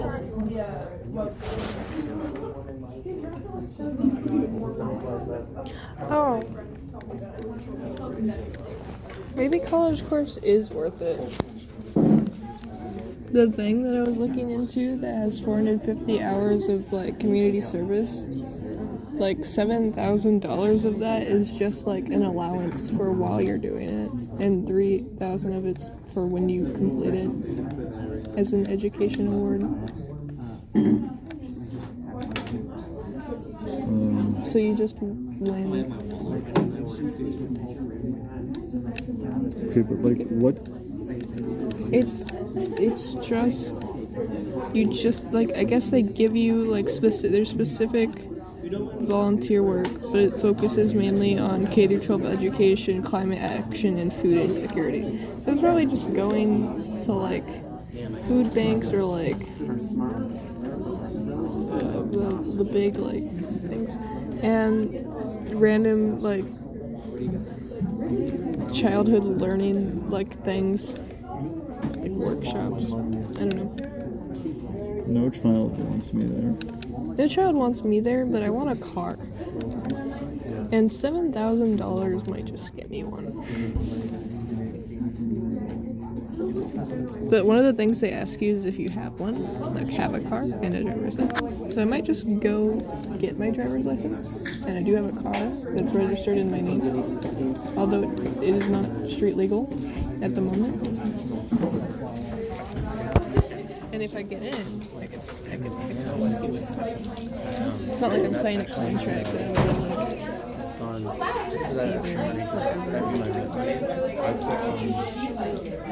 Yeah, that's cool. Let's go ahead. Go ahead and.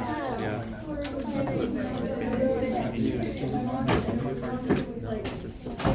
I couldn't get semantic. Oh, CB. I think it's CB. I have money in CB too. There's good rates this last year. The year before. 5% raises. I found your mom on Facebook.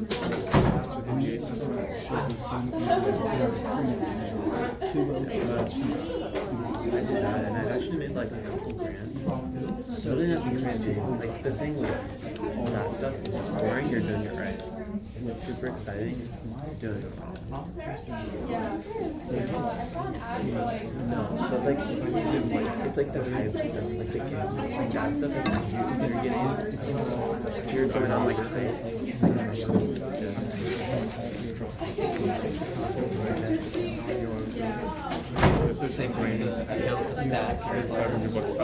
It's crazy. You saw it?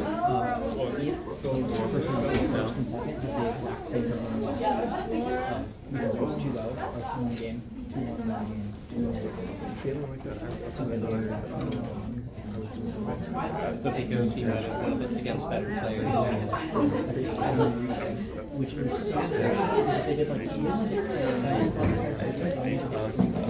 I don't know how to do any computer stuff.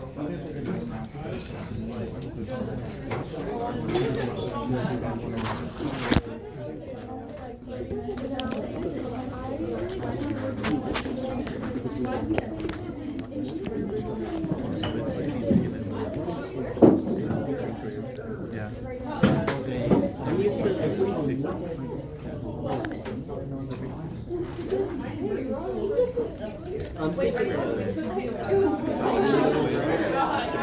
with like years pool, you're like, I'm gonna pass this class. Weird. Yeah, so basically, I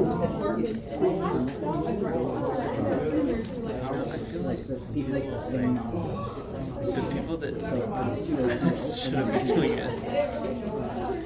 Like, I'm not in the class, I can't really speak for it.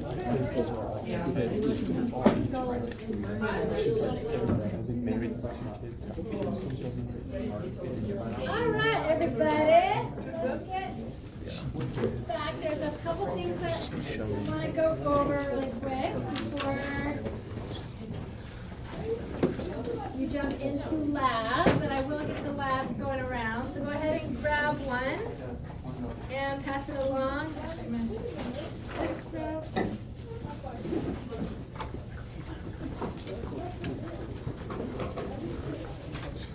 All right.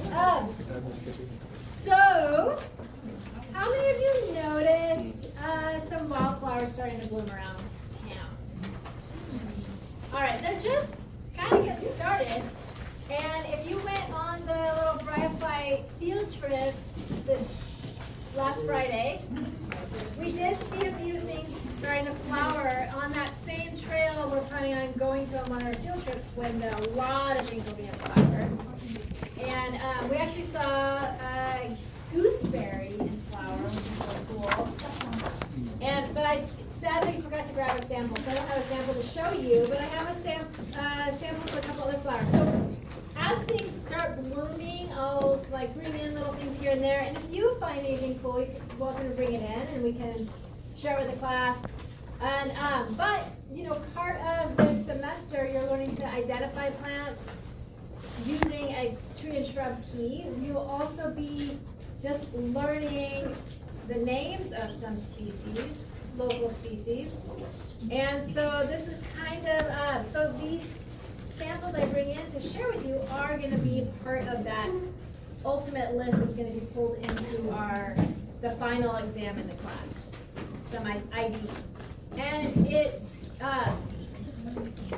and they're species that you're mostly going to be hopefully familiar with already and that you will get familiar with. So I have a couple that I want to show you. One of which is our local manzanita. We have a few species of manzanita.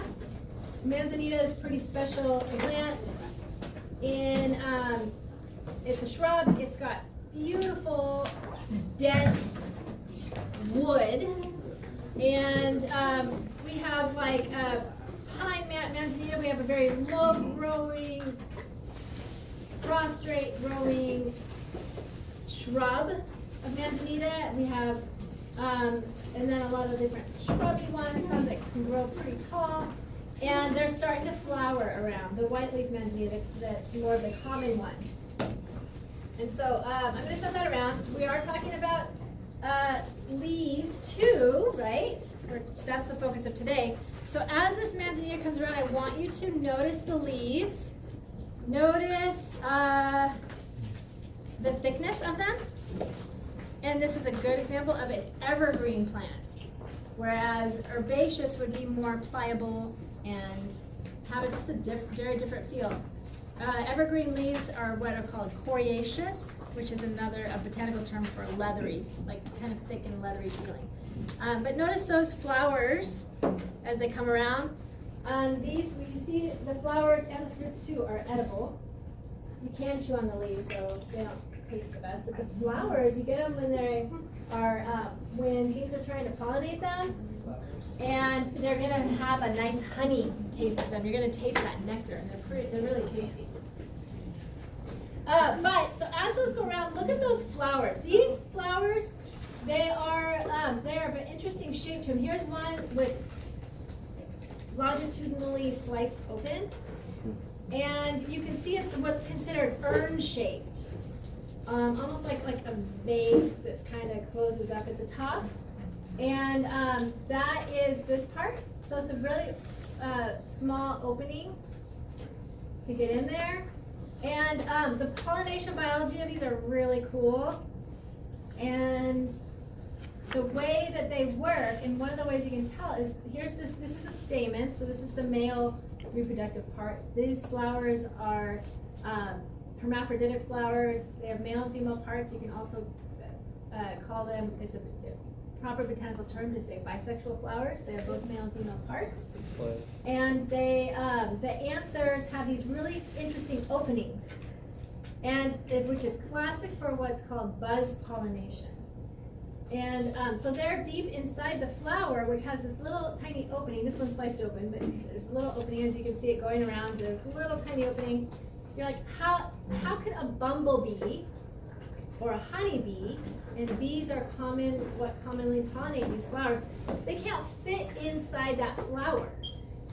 And what you'll sometimes see, and you might see them on those, I don't know, but sometimes you'll see little holes chewed in at the base, where some pollinators are being kind of lazy, and they might like chew, which sounds kind of like hard work, chew in and then, or they can't buzz pollinate, which I'll explain what that is, and they'll sneak in there and get the nectar that way, but then pollination isn't happening. So you might see that with some of these manzanita flowers where they have those little chewed in. But the way this works is, oh,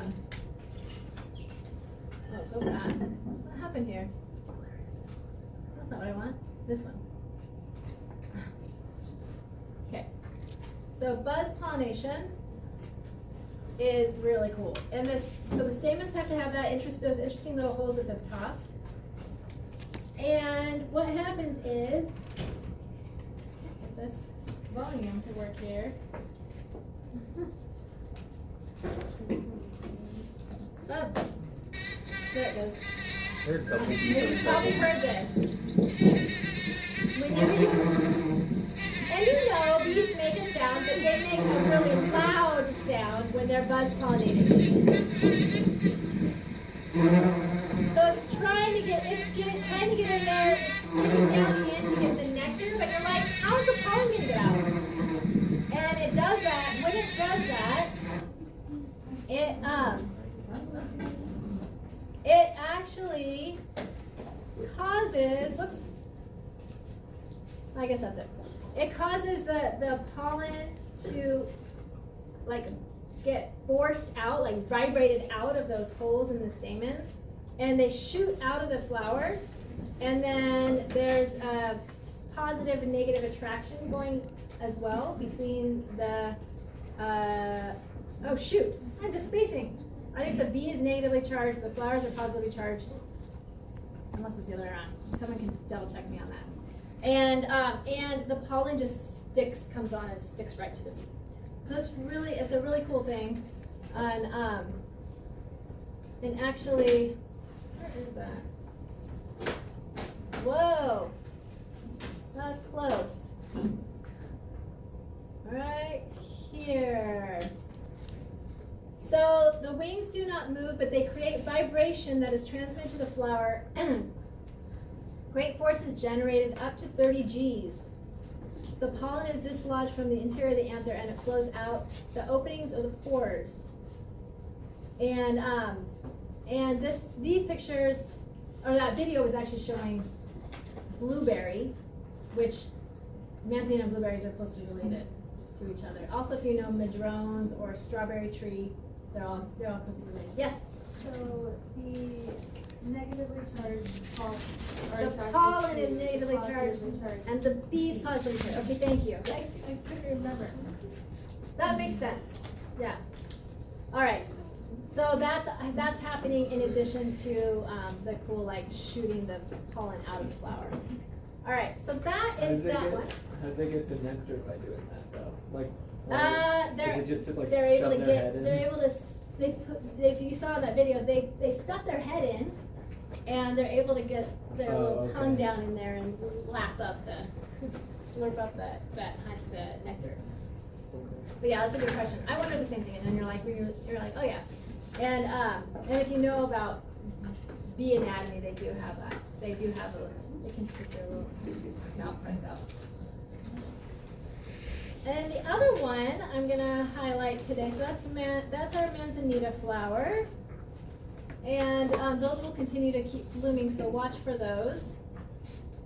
This is also highlighting the Calflora site for you, which we have a link to on interesting and plant sites. This is called Primula hendersonii, shooting star. Shooting stars are out right now, and they're amazing. So, and they're gonna be blooming for the next few weeks, so watch for those. They have what are called, that is reminding me, the leaves, we're focusing on leaves too here, right? Forgot to mention, on your handout, you also have basil leaves, not basil like culinary herb, also in the family, not that one, but basil like they're at the base of the plant, they're coming up. So they don't grow up the inflorescent stalk. The leaves of this plant are just at the base, and then they shoot up this really cool inflorescence on this red, what's called a peduncle, and then the flowers are popping off there. And they're really cool. They're pretty common. You can see that this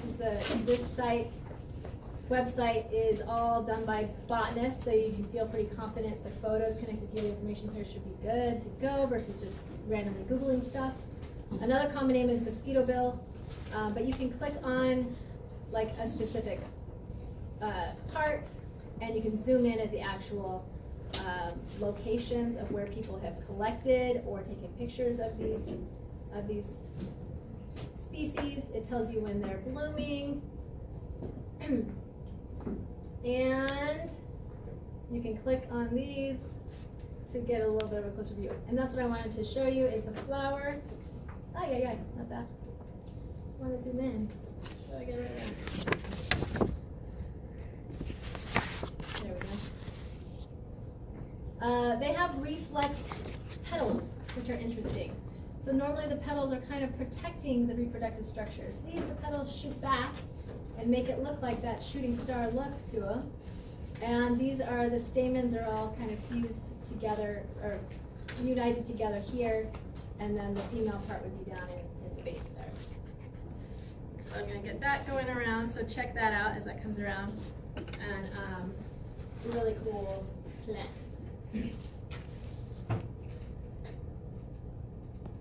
It actually has a new name. It's Primula.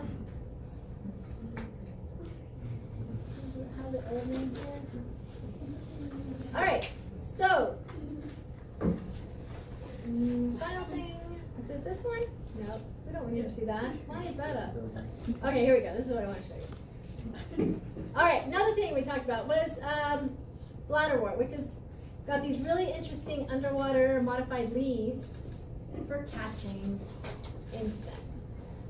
Or not just insects. Oh, that was loud. Aquatic critters get caught in there. Blink, and you'll miss this aquatic carnivorous cutie strike.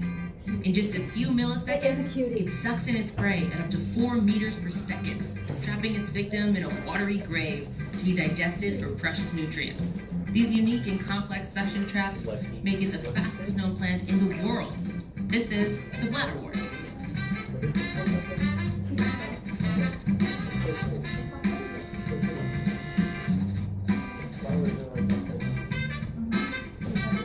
Hi, I'm Tasha the Amazon, and you're watching Flora Live. Today we're talking about Utricularia, which is Latin for small bags. We also know them as bladderwort, which, after squirting cucumber, win the prize for the most sophisticated. Sorry, Venus flytrap. Better luck next millennium. Oh, wait. To suck in its prey at such super speeds, each hermetically sealed bladder has negative pressure compared to the water around it. When the trap is triggered, water shoots inside, taking its victims with it. The bladder is lined with 2 types of glands. One which secretes digestive enzymes to superfy their prey and absorb the nutrients, and one which is responsible for pumping water. But glands aren't all you'll find in a bladderwort sac. Did you see it? Well, I told you not to blink. Within each tiny sac live commensal microorganisms, bacteria, microfungi, algae, and more. In this relationship, the microorganisms get easy access to food in exchange for helping the bladderwort break down its prey. But it's still not always clear to researchers which microorganisms are commensal and which are actually prey themselves. The ones that can't survive the low oxygen environment of the sealed bladder trap likely become the appetizer for the bladderwort's next meal. There's still a lot that scientists don't understand about how Utricularia's complex bladders break down and absorb nutrients, and the detailed role that commensal microorganisms play in the digestion. Maybe one of you aspiring botanists will one day crack the code on Utricularia's mysterious bladders. Owning your very own terrestrial bladderwort requires some special care and attention. In addition to a few hours of light a day, these water-loving carnivores need continuously moist soil. Which, after all this aquatic talk, duh. Master their care, and you too can experience the wonder and complexity of this highly advanced carnivorous plant at home. All right. And we talked about future plants that grow around here, the leaves come up from the ground. But there's also ones in Southeast Asia, I forgot to mention, that are more like viney, and they'll drop the huge pitchers in kind of a little bit different structure. And in fact, let me show you.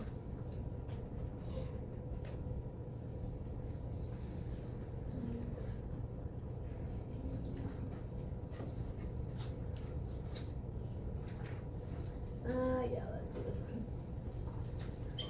So,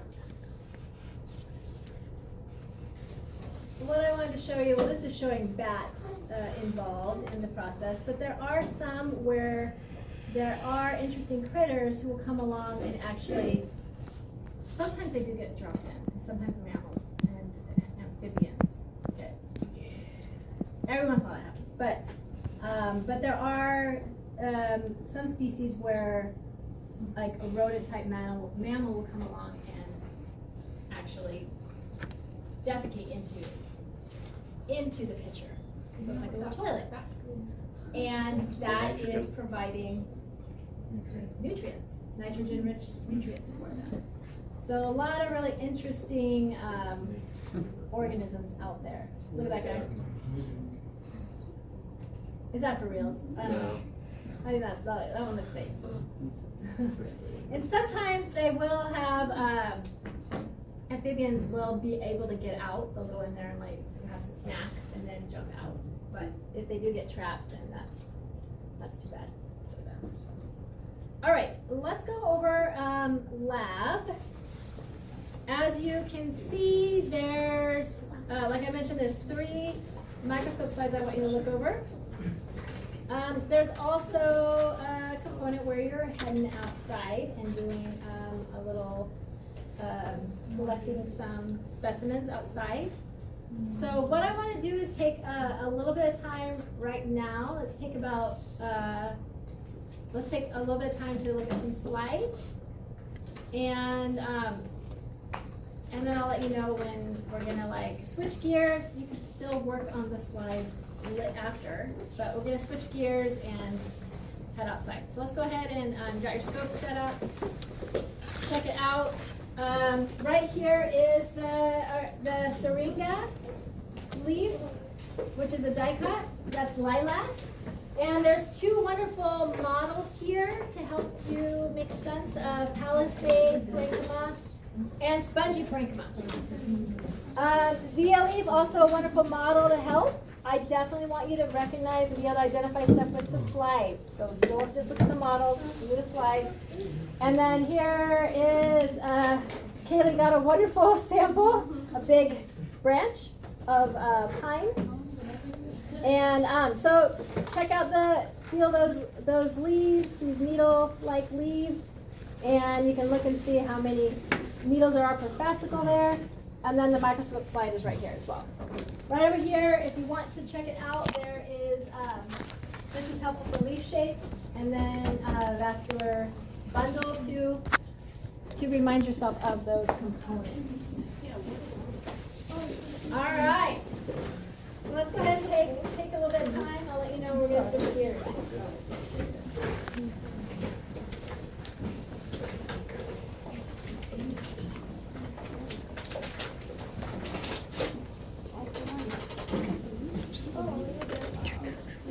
Oh yeah, okay, so where did the extra labs end up? Oh, I have them right here. Okay, keep them going that, or yeah, here they come. Or, never mind. You'll get them.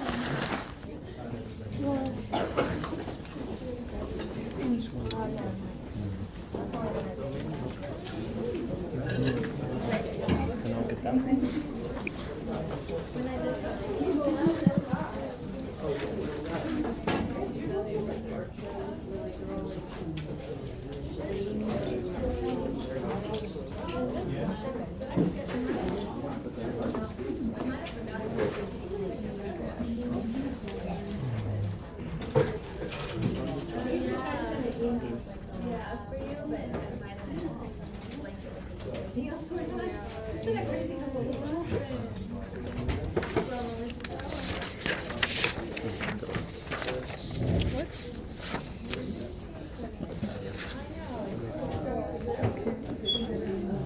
I just heard someone say something. Like, it almost sort of sounded like bazinga. So I just said bazinga. Where's Stop! Wait, do you like corn? Yeah, I prefer my corn off the top. That's okay. Yeah. All the college just get it so if I get Just because it looks like there's nothing, like I see those lines, but like they were not showing. Yeah, it's definitely not. I cut them off. Why not take the corn off the top? Does it like having the corn off the top? I was gonna work a bit more, but I don't know how you can work like that. yeah.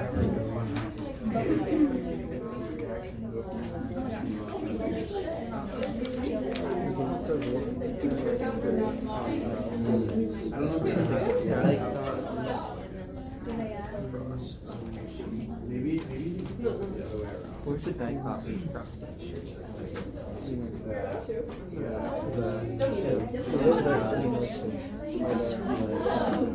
Well, I have a line.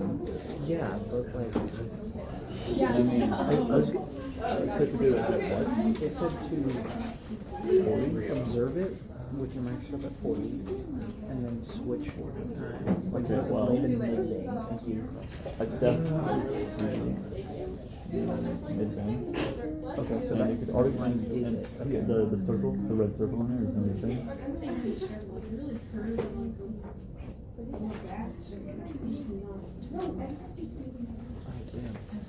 Yeah, count. When I passed it before.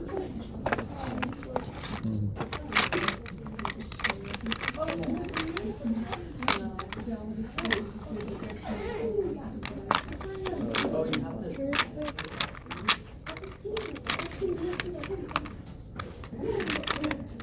might have connected the bottom one. I think the bottom one was a little bit worse. So, Oh no, I searched the entire thing. For me, the focus was much higher on.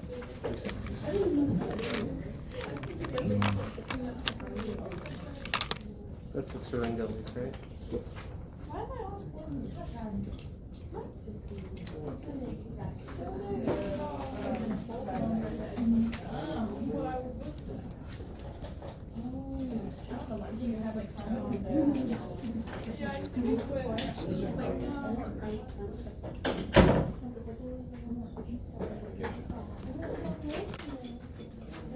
Anyways, I have the thing.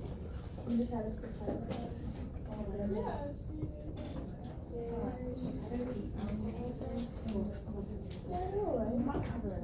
I work at Travelers better. Berries, yeah. Berries you can mix up with other flowers. I have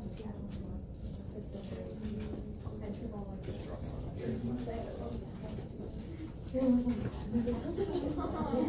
don't have the same number of weird things. This one doesn't have 6 for some reason. 6 what? Of the Resin canals? That's probably because you only have 2. Those. I have 3. Oh wait, you just mean like each half of them? yeah. Oh, I just thought okay. they'd be the same and then they weren't. Okay. I have a total of 6. Resin canals. Yeah, I don't know. The right one only has 5.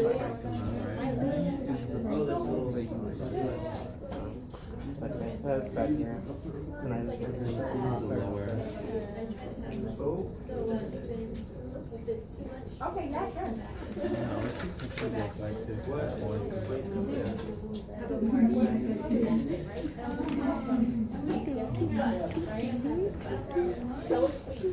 The like gaps, the ones the like along the outside when there's like full on just like wedges out, is that the stomata? Yeah, that would be stomata. Such stomata.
Yes, exactly.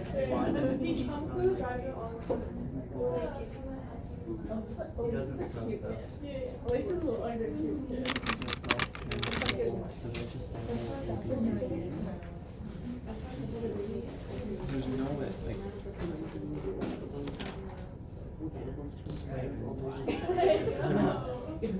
Or is it all these?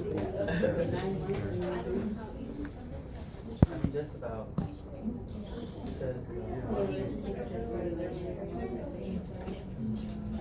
No, I think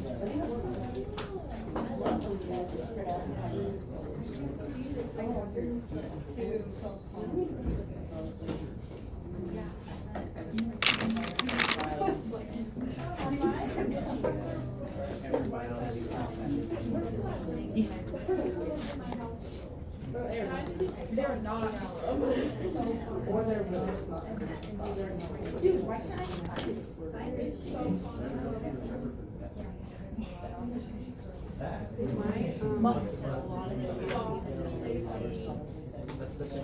Oh, I think mine's upside down.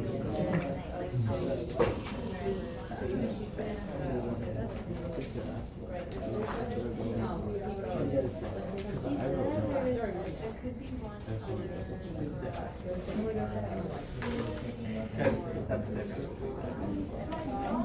By cost.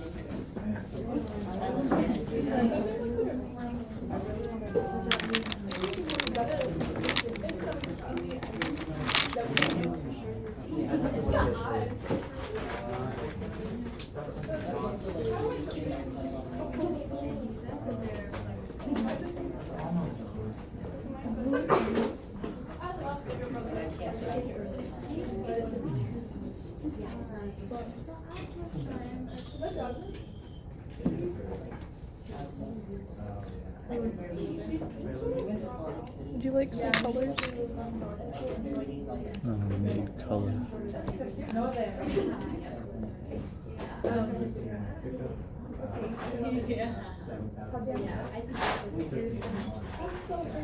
Oh my goodness. There's a lot of right. First time.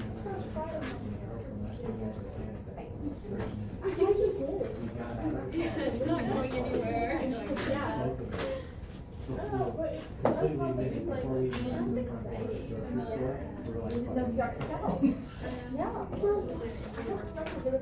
That's why I'm happy. And then Hayden is working towards the employees. And I was like, no, he wasn't working for the fire department. He was like, why?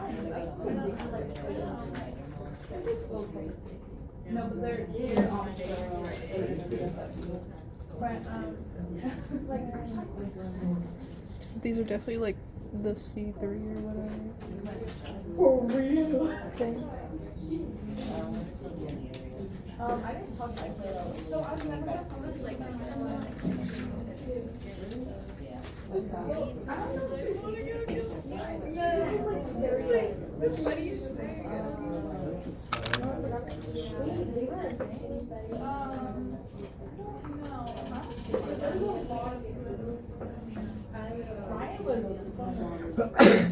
Last name. I didn't say that. I said funny. He was there. They usually say that it doesn't hurt your soul. That's it, how you would react. You could paralyze? Well, actually, no, I did talk to Nikki. So what, you do care?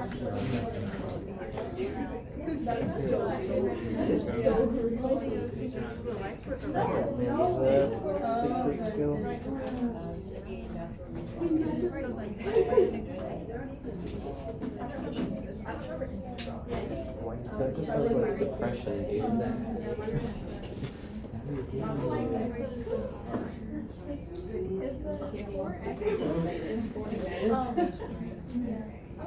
This is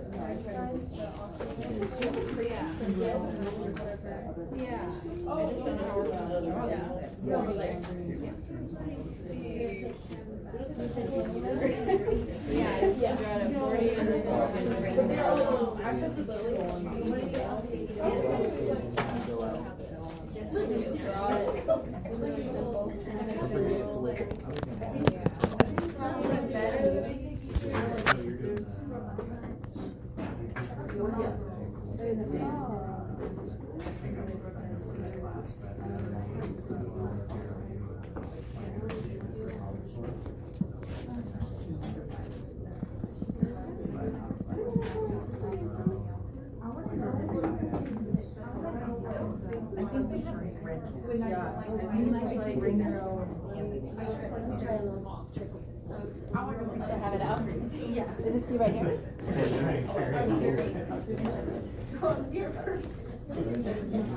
Whoa!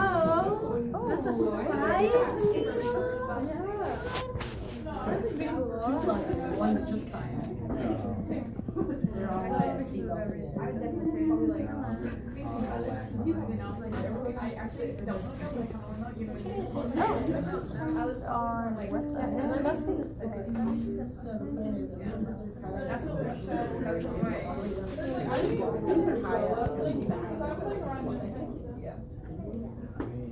That sounds